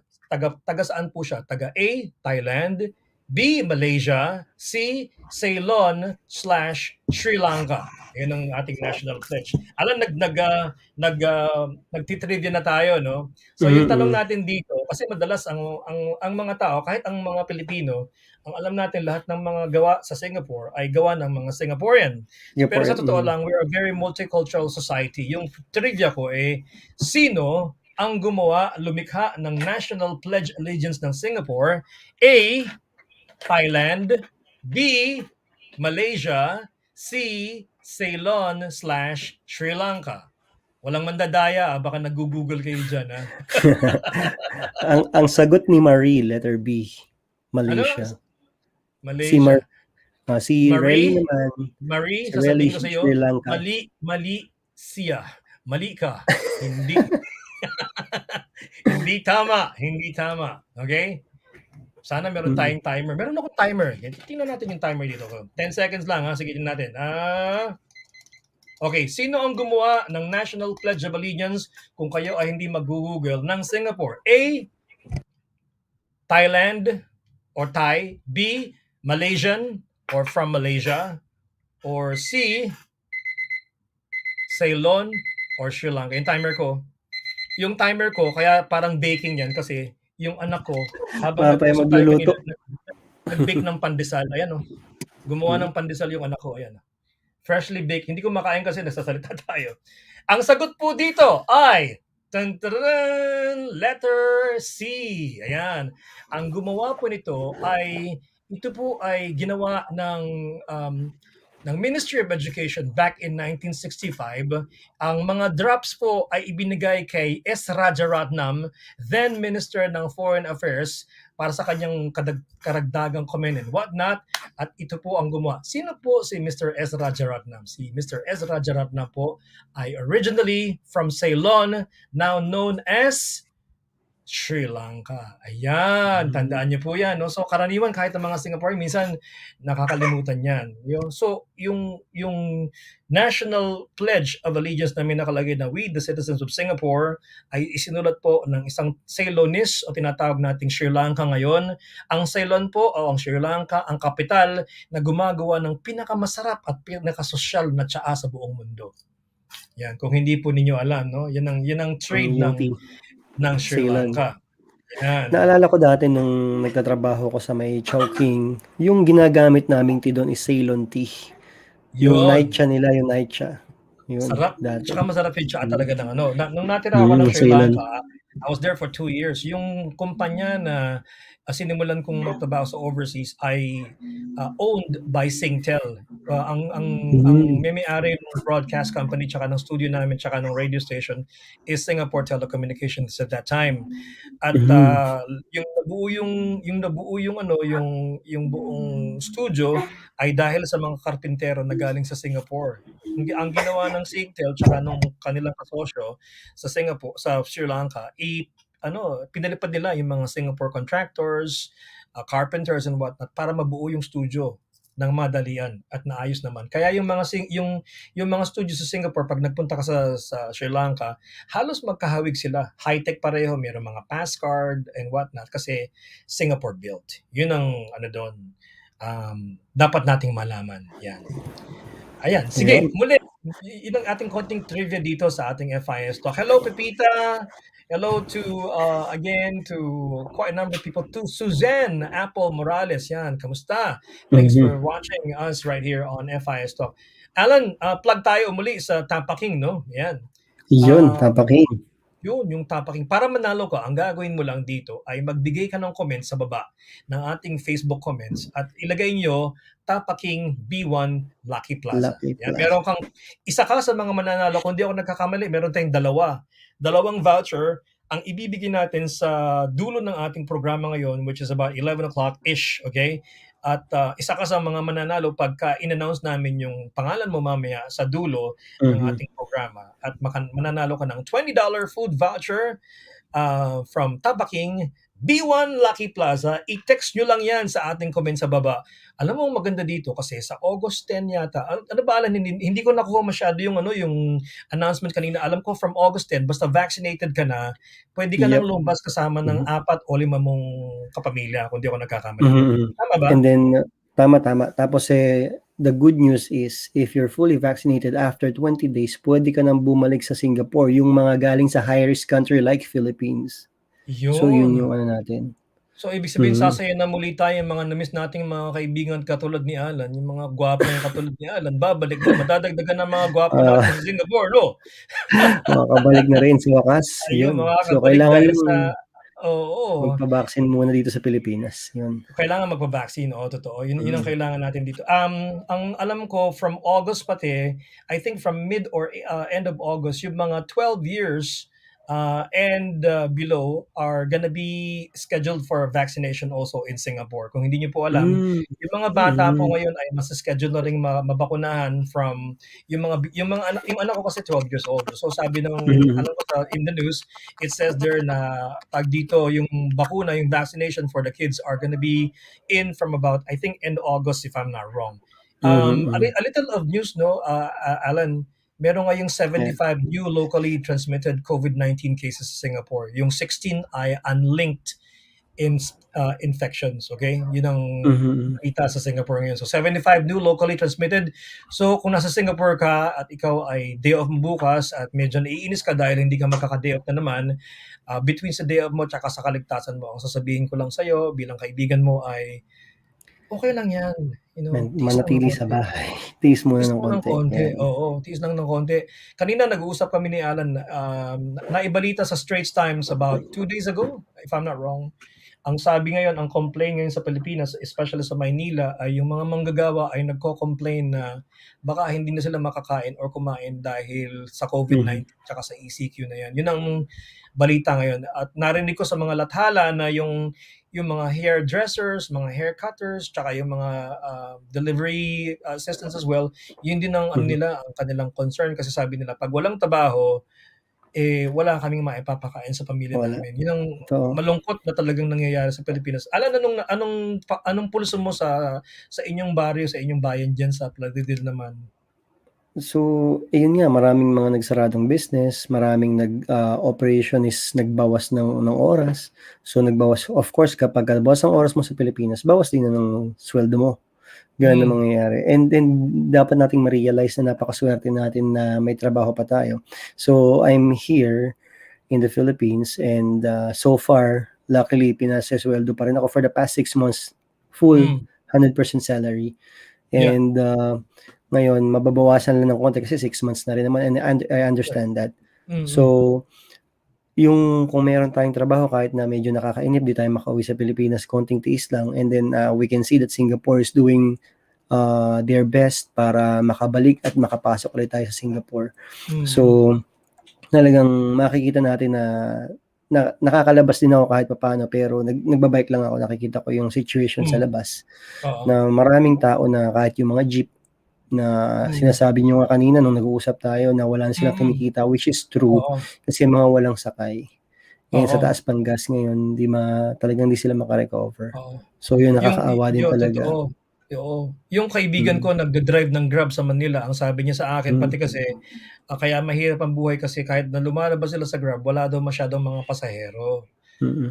Dahil sa nangyayaring COVID-19 ngayon, madami pa ring haka-haka tsaka mga conspiracy theories na lumalabas sa Pilipinas, madami pa ring mga hindi naniniwala. Yung iba talagang ayaw talagang magpabakuna, at ang huling balita ko sa MOH, sa Ministry of Health sa Pilipinas, ang huling balita na nakita ko sa mga taga MOH is yung Delta variant ay talaga daw masyadong mabilis. Ang bilis daw talaga na hindi nila maagapan yung bilis ng pag-infect sa body ng isang tao, especially yung mga tawag dito, yung mga may sakit na, at saka yung mga may edad na katulad ng mga 40 pataas, no?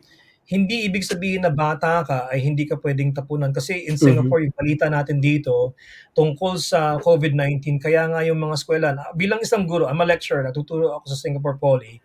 Ngayon, nung last week, ang assessment ko, ang test ko na binibigay sa mga estudyante ko, naka-online lang ako, Allan. As in, yung iba face to face, pero pag nag-face to face kami, naka-face mask lahat sila. Ang hirap mag-conduct ng klase kasi, halimbawa, 5 silang grupo, limang estudyante. Kami lang ng mga estudyante na magre-report, tsaka ako, malayo ako sa kanila, naka-face mask din ako, naka-face mask din sila, tapos magre-report sila para ma-assess. Hindi madali yung pangyayari. Tapos next week ang utos sa amin ay i-staggered yung report ng mga estudyante. Ibig sabihin dahil kasi nga assessment time na nila, i-test sila. Ang modus operandi ngayon ay kailangan yung mga grupo lang na magre-report sa klase, tsaka yung lecturer o yung teacher lang. Naka-face mask pa rin kami. So kung ilang grupo yun, ulit-ulit yun. Mga 5 grupo ako. 5 grupo ang kailangan kong i-meet. 5 beses kaming mag-meet. Kasi before, dapat sa loob ng klase, lahat sunod-sunod yun eh. Ngayon, hindi na pwedeng ganun dahil nga sa nangyayari sa Singapore. Yun nga, yung balita natin kanina, kung hindi ako nagkakamali, from about 100 plus to about 75. Hindi tayo bumababa ng 50 so far. The past couple of days dahil dito sa COVID-19, sa COVID variant na to, yung Delta virus. Variant. Actually, ako mismo, I heard it's airborne daw ang Delta variant. Nakakatakot kasi yung kumbaga pag mag-let down ka ng guard mo, at lumabas ka, lalo na sa kahit sa mga bata, hindi mo alam. Kaya dito lang sa paligid namin, kung hindi ako nagkakamali, sa mga HDB condo area nyo, nakikita niyo mga bata, di ba, karaniwan, nagtatakbuhan, sigaw ng sigaw, walang face mask, yung iba. Tapos yung iba naman, kahit na dalawa lang sila, minsan naglilima pa rin ang puntahan, kahit na sinasabi na ng gobyerno, matitigas pa rin ang ulo. Tapos yung balita, kung nakita mo yung mga balita lately, no, Allan, yung isang Ukrainian na napunta sa Singapore, wala namang complication, 34 years old, tinamaan ng Delta virus. Ba? Tapos merong isang 54 years old, ganun din ang nangyari. Tapos merong isang namatay din na ganun din nangyari at dinapuan ng Delta variant. Sa Singapore, masisigurado namin sa inyo na hindi po ito pinaglalaroan ng kahit sino itong mga balita na ito. In fact, every minute, every hour, every 15 minutes or so, yung balita tungkol sa COVID-19, lagi tayong ina-update ng Gov.sg. Yung Gov.sg, no? Lagi yan naka-update, sinasabi sa inyo kung ano yung mga nangyayari sa atin. At ito nga yung sabi dito, yung balita nila, yung latest, no, sabi dito, grabe, no. Ang talagang instructions nila ngayon dito ay ito yung 7 August, no. Ang social gatherings max to 5 people, up to 2 gatherings a day. Maximum of 5 unique visitors per household per day. Kung hindi vaccinated, maximum of 2 people. 2 packs. Okay? Yung F&B dine-in, hawker centers and coffee shops, maximum 2 people, regardless kung nabakunahan ka na.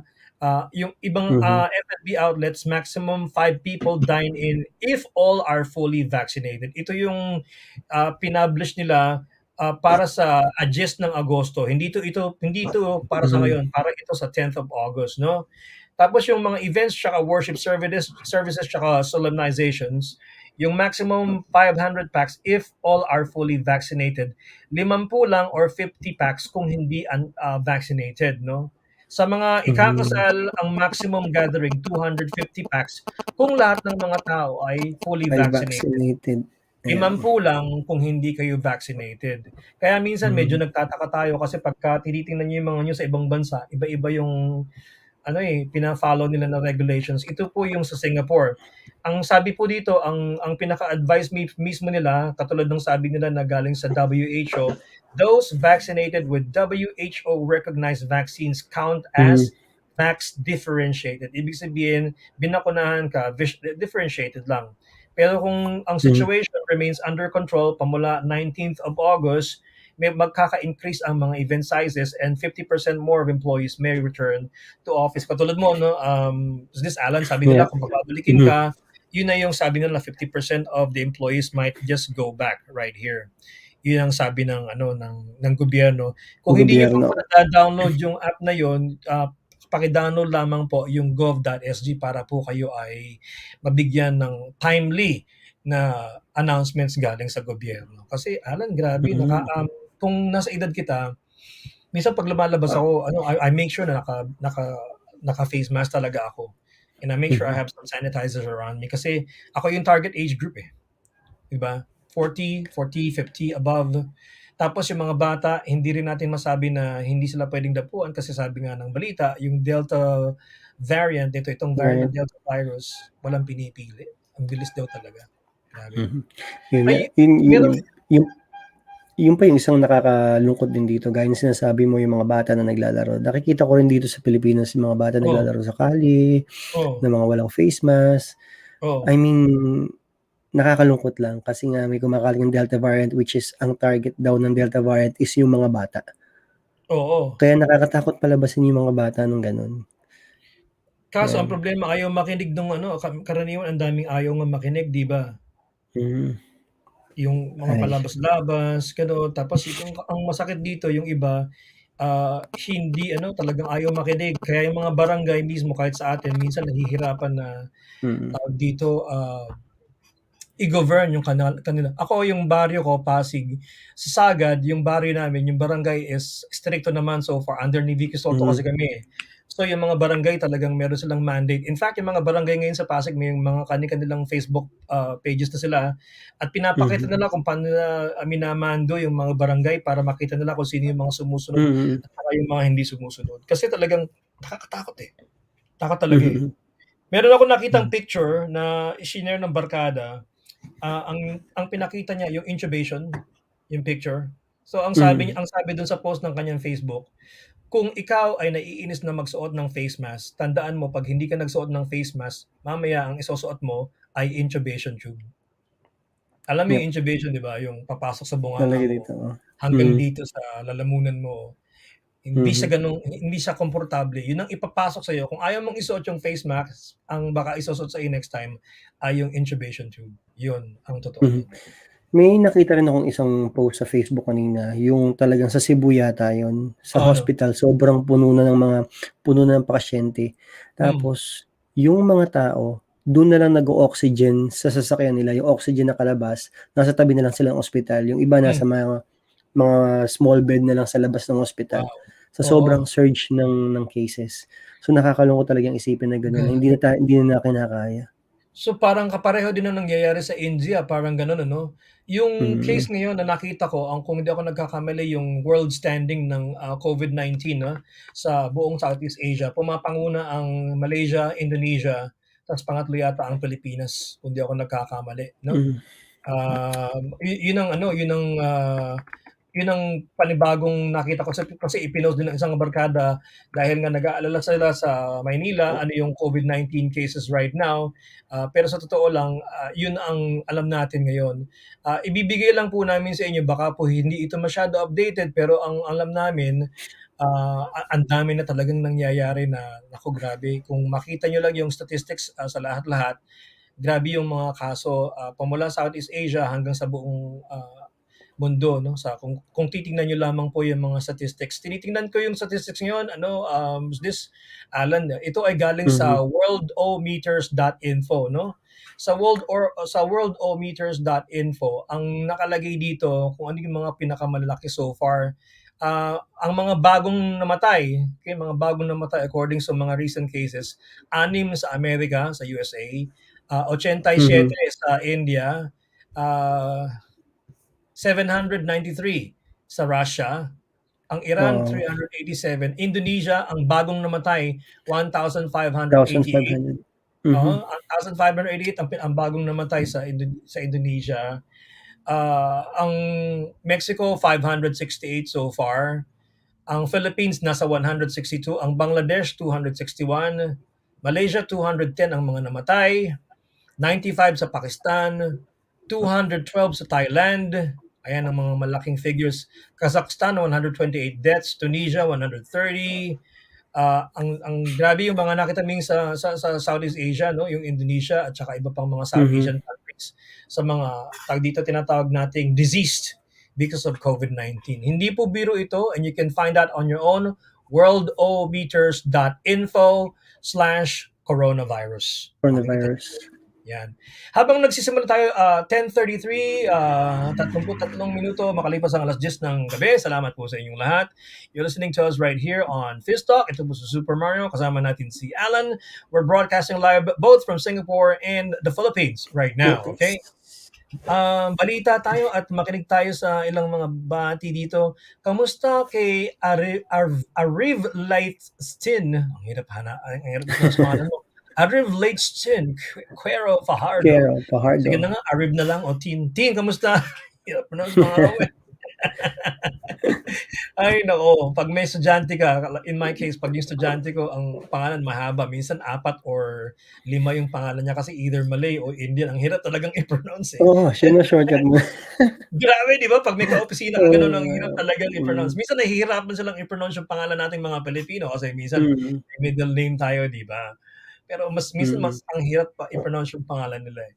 Well, as we go along right here, I'd like to ask you, please make sure you yung sa comment po sa baba, ngayon po ay 10:34 na in the next 26 minutes or so, baka ikaw ang manalo ng ating Tamaking voucher. So all you have to do is sa comment section natin, i-comment mo lang, Tapaking B1 Lucky Plaza. Tapaking B1 Lucky Plaza to win a Tapaking voucher. Ito po ay open lamang sa mga Singapore residents o sa mga nakatira sa Singapore o nagtatrabaho sa Singapore para po makolekt nyo yung isa sa mga dalawang $20 vouchers na ipamimigay namin dito po sa ating programa sa FISTalk. Right.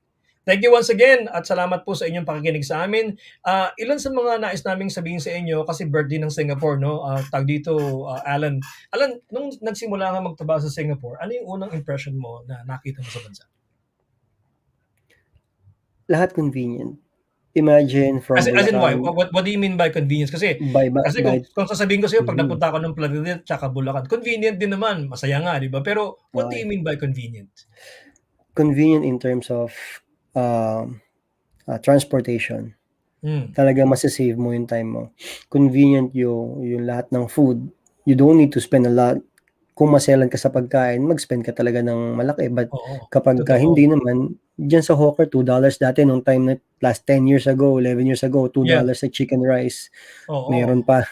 So, tapos, compared sa dati kong trabaho, nung tinapos ko yung trabaho ko dito sa Singapore, parang naka 8 hours na ako, 12 hours, sabihin ko, yun na ba yun? Parang, yung triple yung hirap mo sa Pilipinas dahil pagka nagbiyahe ka pa lang, para ka nang ginahasa ng 10 kabayo. Patay-patay na yung katawan. Alam, tanong ko sa'yo, di ba galing ka ng Plaridel, di ba? Nung nagtatrabaho ka sa Manila, bumabiyahe ka ba ng Bulacan papuntang Maynila? Bulacan to Manila. So, for dati Malolos. Ganong kahaba yung biyahe mo kasama yung traffic pagka nagbumiyahe ka from Bulacan to Maynila? And then, mga 3 hours siguro, mga ganun. Papunta lang yun. 3 hours, papunta lang yun. Papunta lang yun. Nasobra. Kasi regular lang yun. Regular travel lang yun. Wala pa dun yung talagang umulan o nagbaha. Wala. Pag minaras ka pala.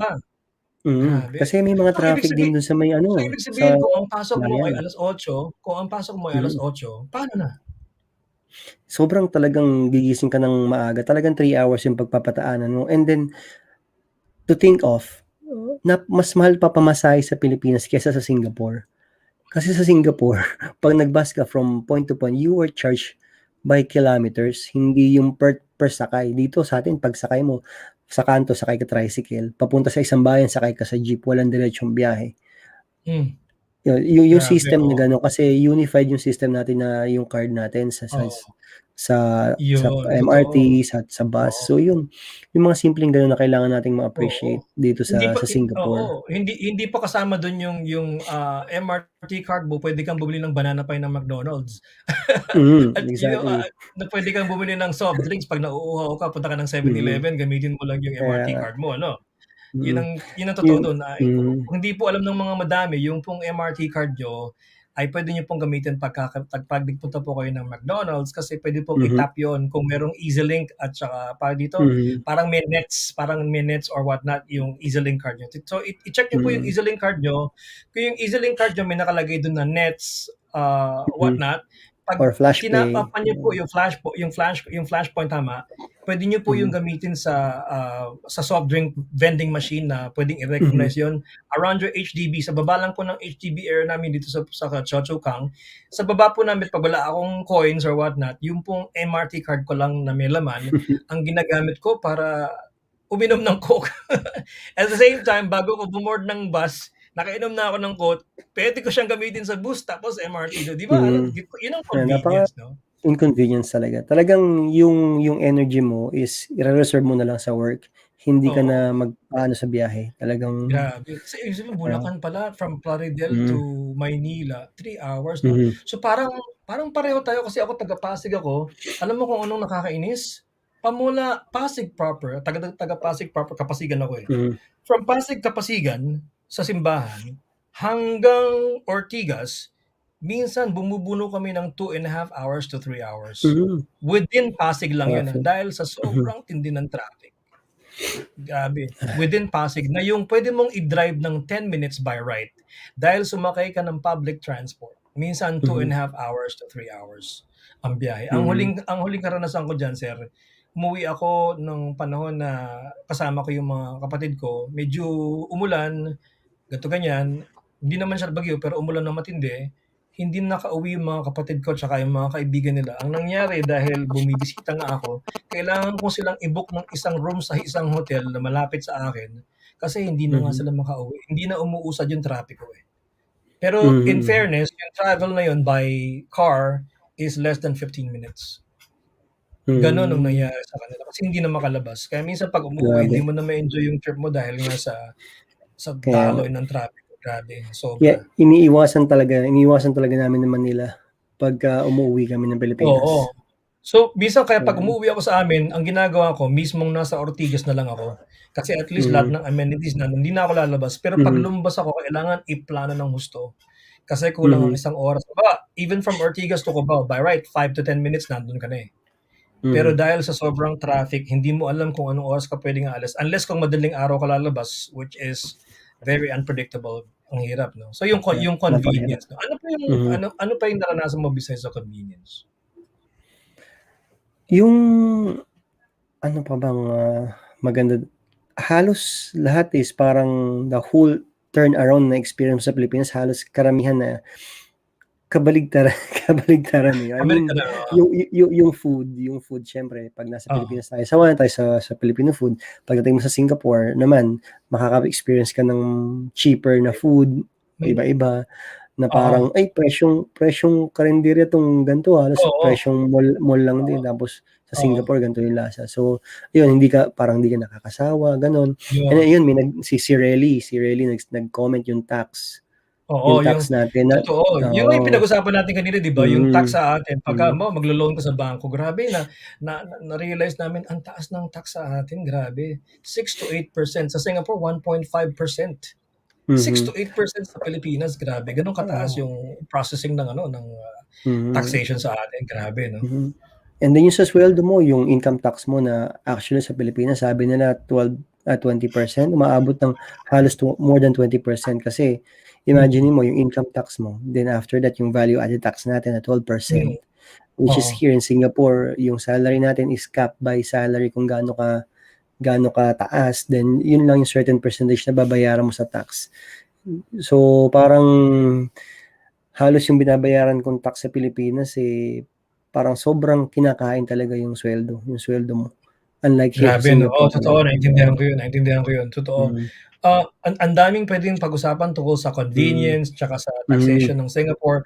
Ako ang isa sa mga ang natatandaan ko, alam mo ang talagang na-appreciate ko dito, and any Filipinos who probably own the property or somehow yung nakabili ng bahay dito sa Singapore, alam mo yung respeto, akin yung respeto. Kasi yung unang-unang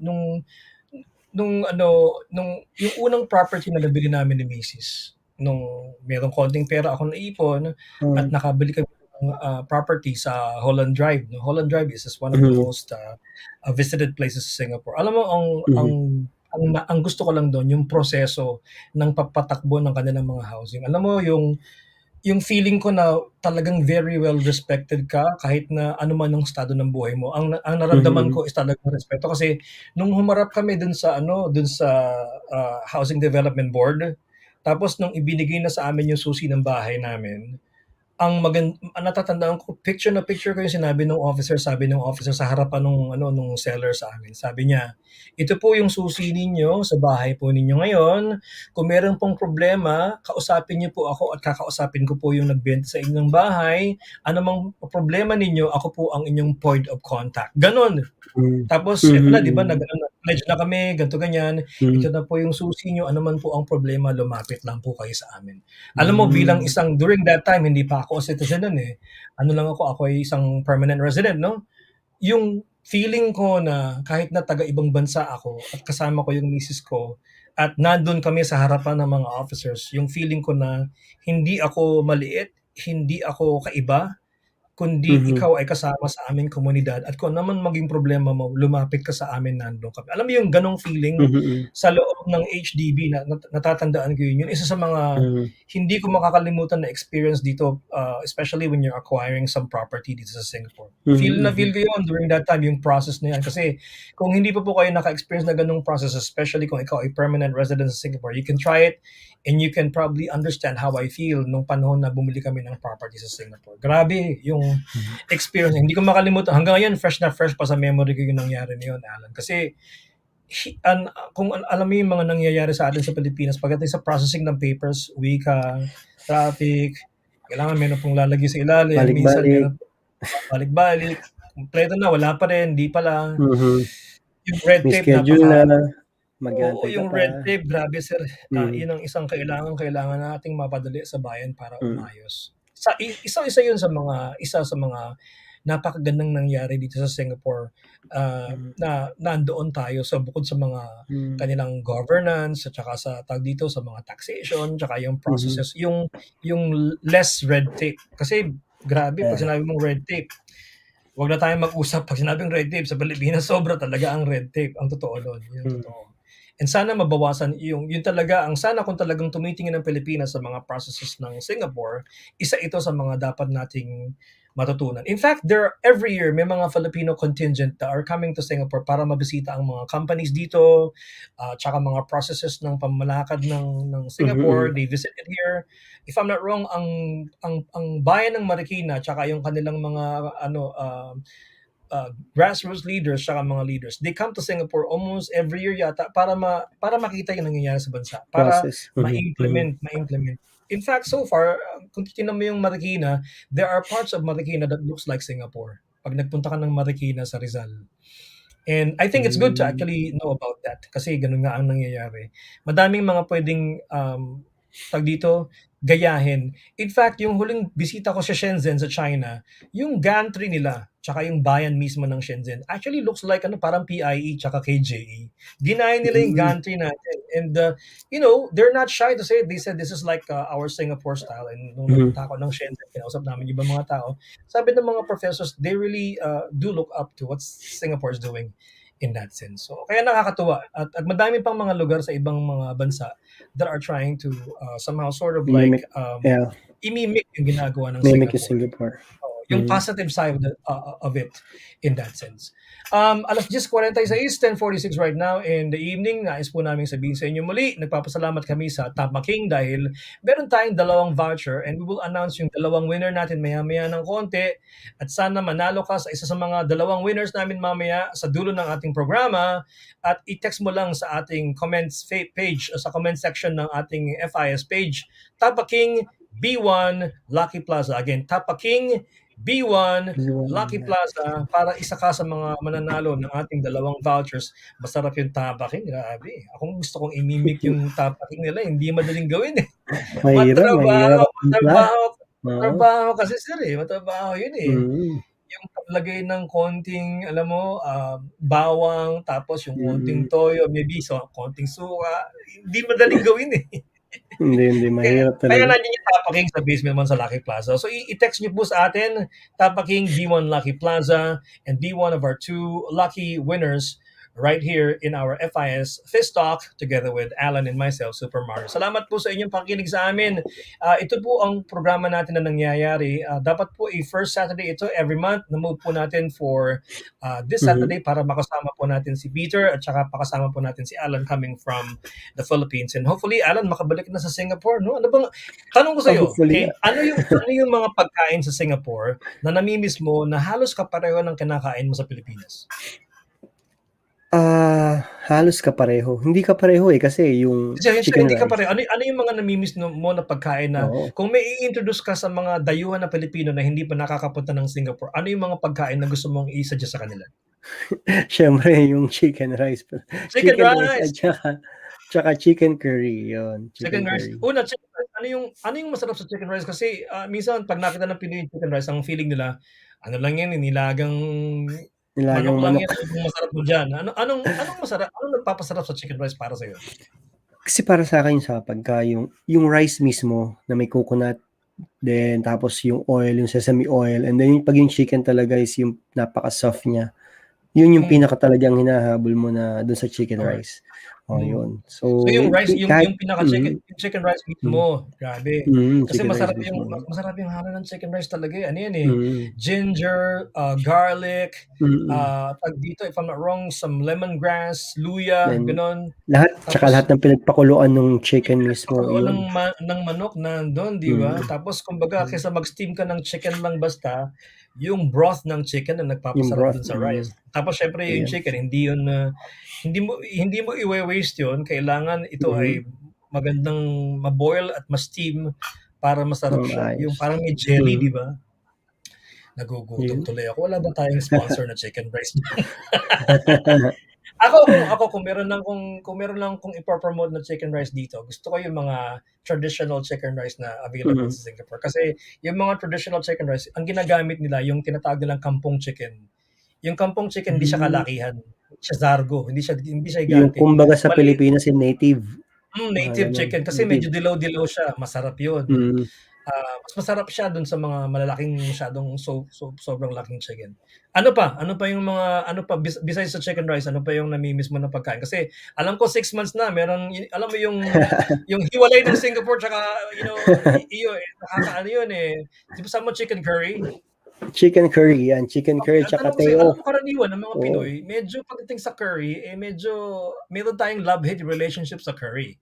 Pero ikaw, gusto mo ng chicken curry? Ako, love ko yung chicken curry. Alam mo. Hindi ko alam kung bakit ayaw nila, pero yung lasa. Pero ako talagang unang natikman ko. Kasi mahilig din ako sa chicken curry ng Pilipinas natin. Yung version natin ng Philippine. Yung version natin parang curry. Japanese kind eh. Yung chicken curry ng Pilipinas, parang Japanese version. Malay. Parang Japanese or Malay. Medyo maalat-alat, di ba? Medyo maalat-alat yung chicken curry natin. Pero yung gusto mo yung chicken curry ng Singapore, anong klaseng chicken curry yung type mo? Kasi may iba-ibang klaseng chicken curry. Yung Chinese chicken curry is different from the Indian chicken curry tsaka sa Malay chicken curry. Ano yung type mo na chicken curry? Yung Chinese and Malay. Yung Chinese and Malay. Kasi meron siyang parang parang coconut milk yata. Parang ganun. Yung Chinese chicken curry kasi parang merong konting bagoong na tinatawag na ng balachan. May balachan yun eh, di ba? Kaya medyo maalat-alat na matamis-tamis na maanghang-anghang. Hindi naman sa inaano natin yung Indian curry na. Hindi. Gusto ko Indian curry pag kumakain ako ng prata. Yun. Maganda yung perspective niya. Ako, wala akong preference eh. Type ko yun pare-pareho, kaya lang yung sabi mo, pagka kumakain ka ng prata, mas parang mas swak siya kasama sa chicken curry ng Indian, no? Pero pag kumakain ka ng kanin, sa akin, no, pag kumakain ka ng kanin, mas swak yung Chinese chicken curry. Ang pinupuntahan ko sa Queensway Shopping Center. Kasi sa Queensway Shopping Center, nandun yung pinaka-popular na tinatawag nilang, tawag dito, yung Katong Laksa na Oo, area. patong. Sila yung Mhm. popular Chinese chicken curry na meron pang ano yun, may patatas pa nga yun eh. Potato tas chicken curry. Masarap, grabe. Yung Oo, mga anak ko yun. pag nagpunta, grabe. Lagi sila Ayan. nagpupunta. So, ang nangyari, pag nagpunta ka ng Queensway Shopping Center, dalawang kasalanan mo. Number 1, mapapakain ka ng gusto ng chicken curry. Pangalawa, mapapabili ka ng Adidas. Kasi nandun lahat ng mga rubber shoes dito. Tama. Oh, si Ang tawag, Relly daw, sabi ni oo, Relly, laksa, chili crab, chili lomi, crab, Hokkien lomi, mee, Hokkien mee, nasa nasi lemak. O lemak. tama yan. Ayun. Tinamaan mo lahat, Rally. So bukod dun sa chicken curry na sinabi mo kanina, ano pa? Sige nga. So Siyempre nagsimula yung tayo drinks sa yung pagkain. drinks. Ngayon, drinks. Ano? Maraming option. Teh O Ano Peng. yung number 1? Kung mauuhaw ka ngayon, galing pagbalik mo ng Singapore, nauuhaw ka, first thing na i-grab mo na drink. Teh O Peng. Teh O Peng. Teh Peng. Teh Peng, ha? Teh O Peng. Teh O Teh Peng. O Peng is the black tea, di ba? The tea only. Walang milk, hindi milk. tepeng, ah. Oh, Okay, just in case kung hindi po kayo masyadong familiar, yung tepeng is milk tea with ice kasi peng. Mhm. Yung teh o peng is tea, black tea with ice. Yun, parang kopi peng, kopi o Coffee peng o Peng. kopi kosong peng. Yun, tandaan niyo po Oh, yun, ha. Pag sinabing kopi kosong, 0 lang yun. Kumbaga zero sa sugar. Coke, 0. Natuwa naman. Sir, na-miss ko lahat yung sinasabi mo kanina. Yun yung tinatawag nating hindi natin maaalis pagka sa Singapore. Yung nga, sabi ni Raleigh kanina, laksa, chili crab, lomi, Hokkien mee, nasi lemak. Ay, dami.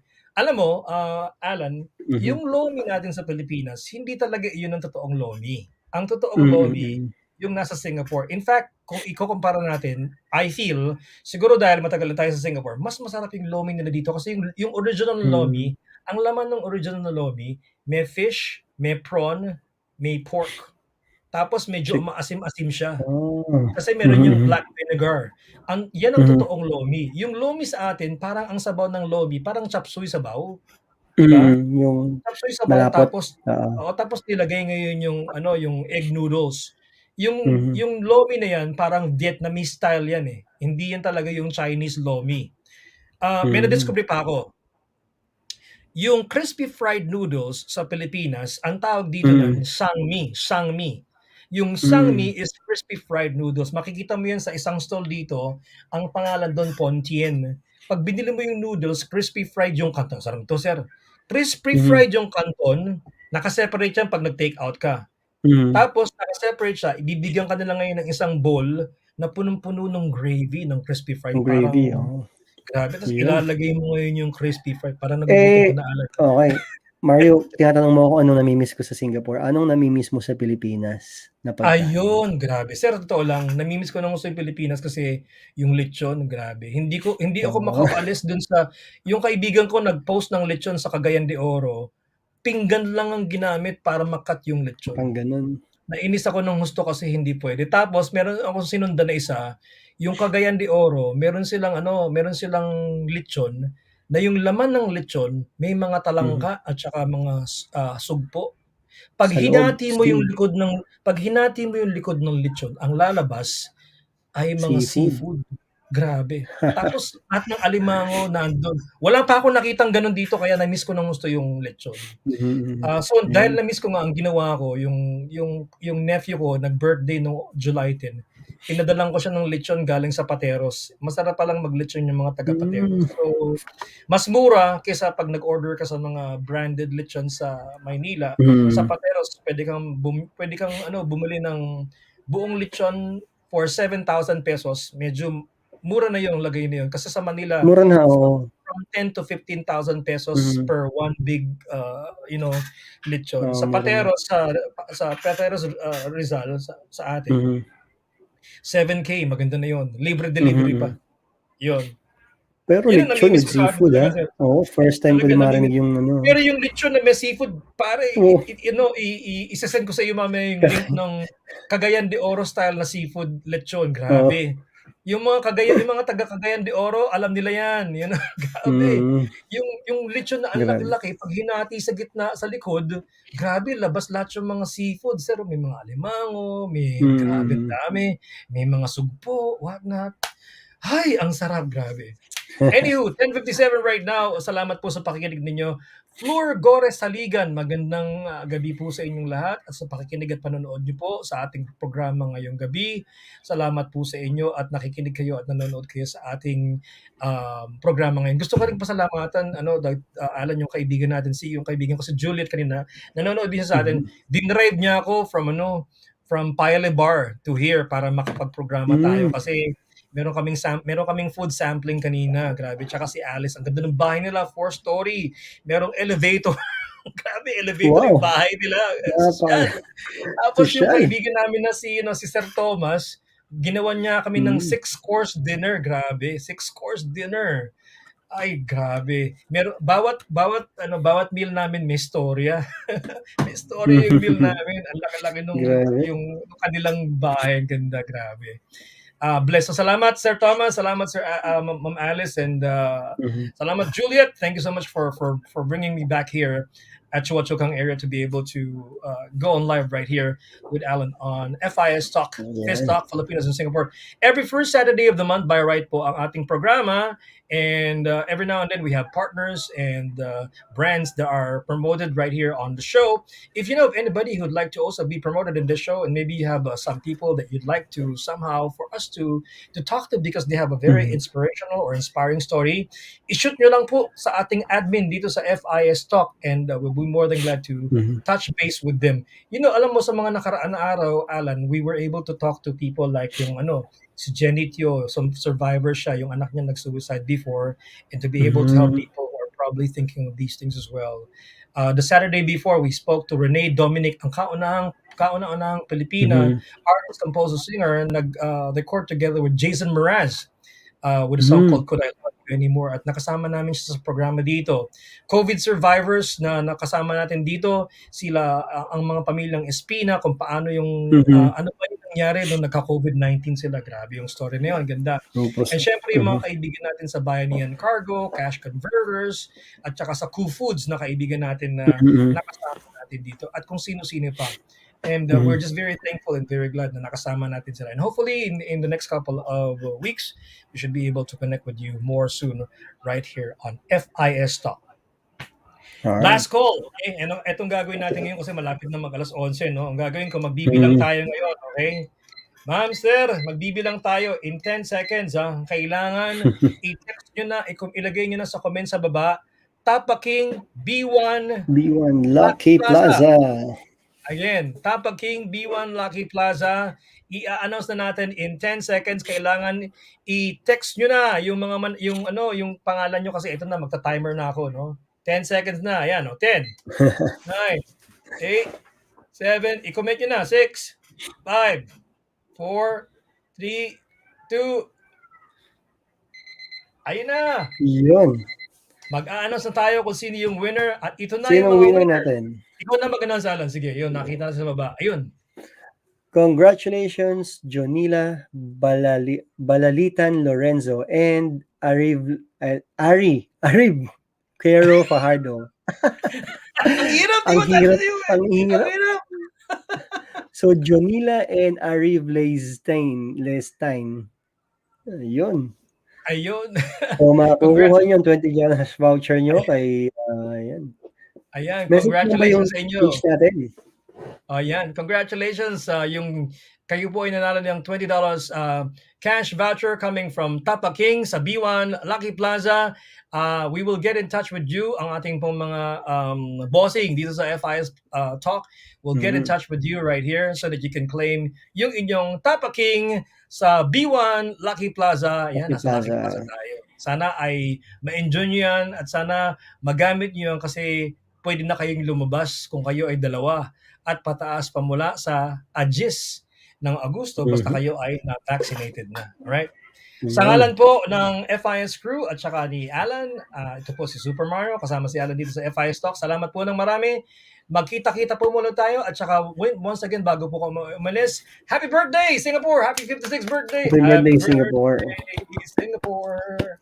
Happy birthday to you. Ayan. God bless po at sana magsimba kayo bukas online man o hindi. Magbasa kayo ng Biblia, kung ano man yung binabasa nyo, Quran o magagandang banal na salita para ma-encourage po kayo. Saan man po ang inyong pananampalataya, sana po ay pagpalain kayo ng poong may kapal. God bless po. Salamat po. Thank you so much. Thank you. Bye. Bye, Allan.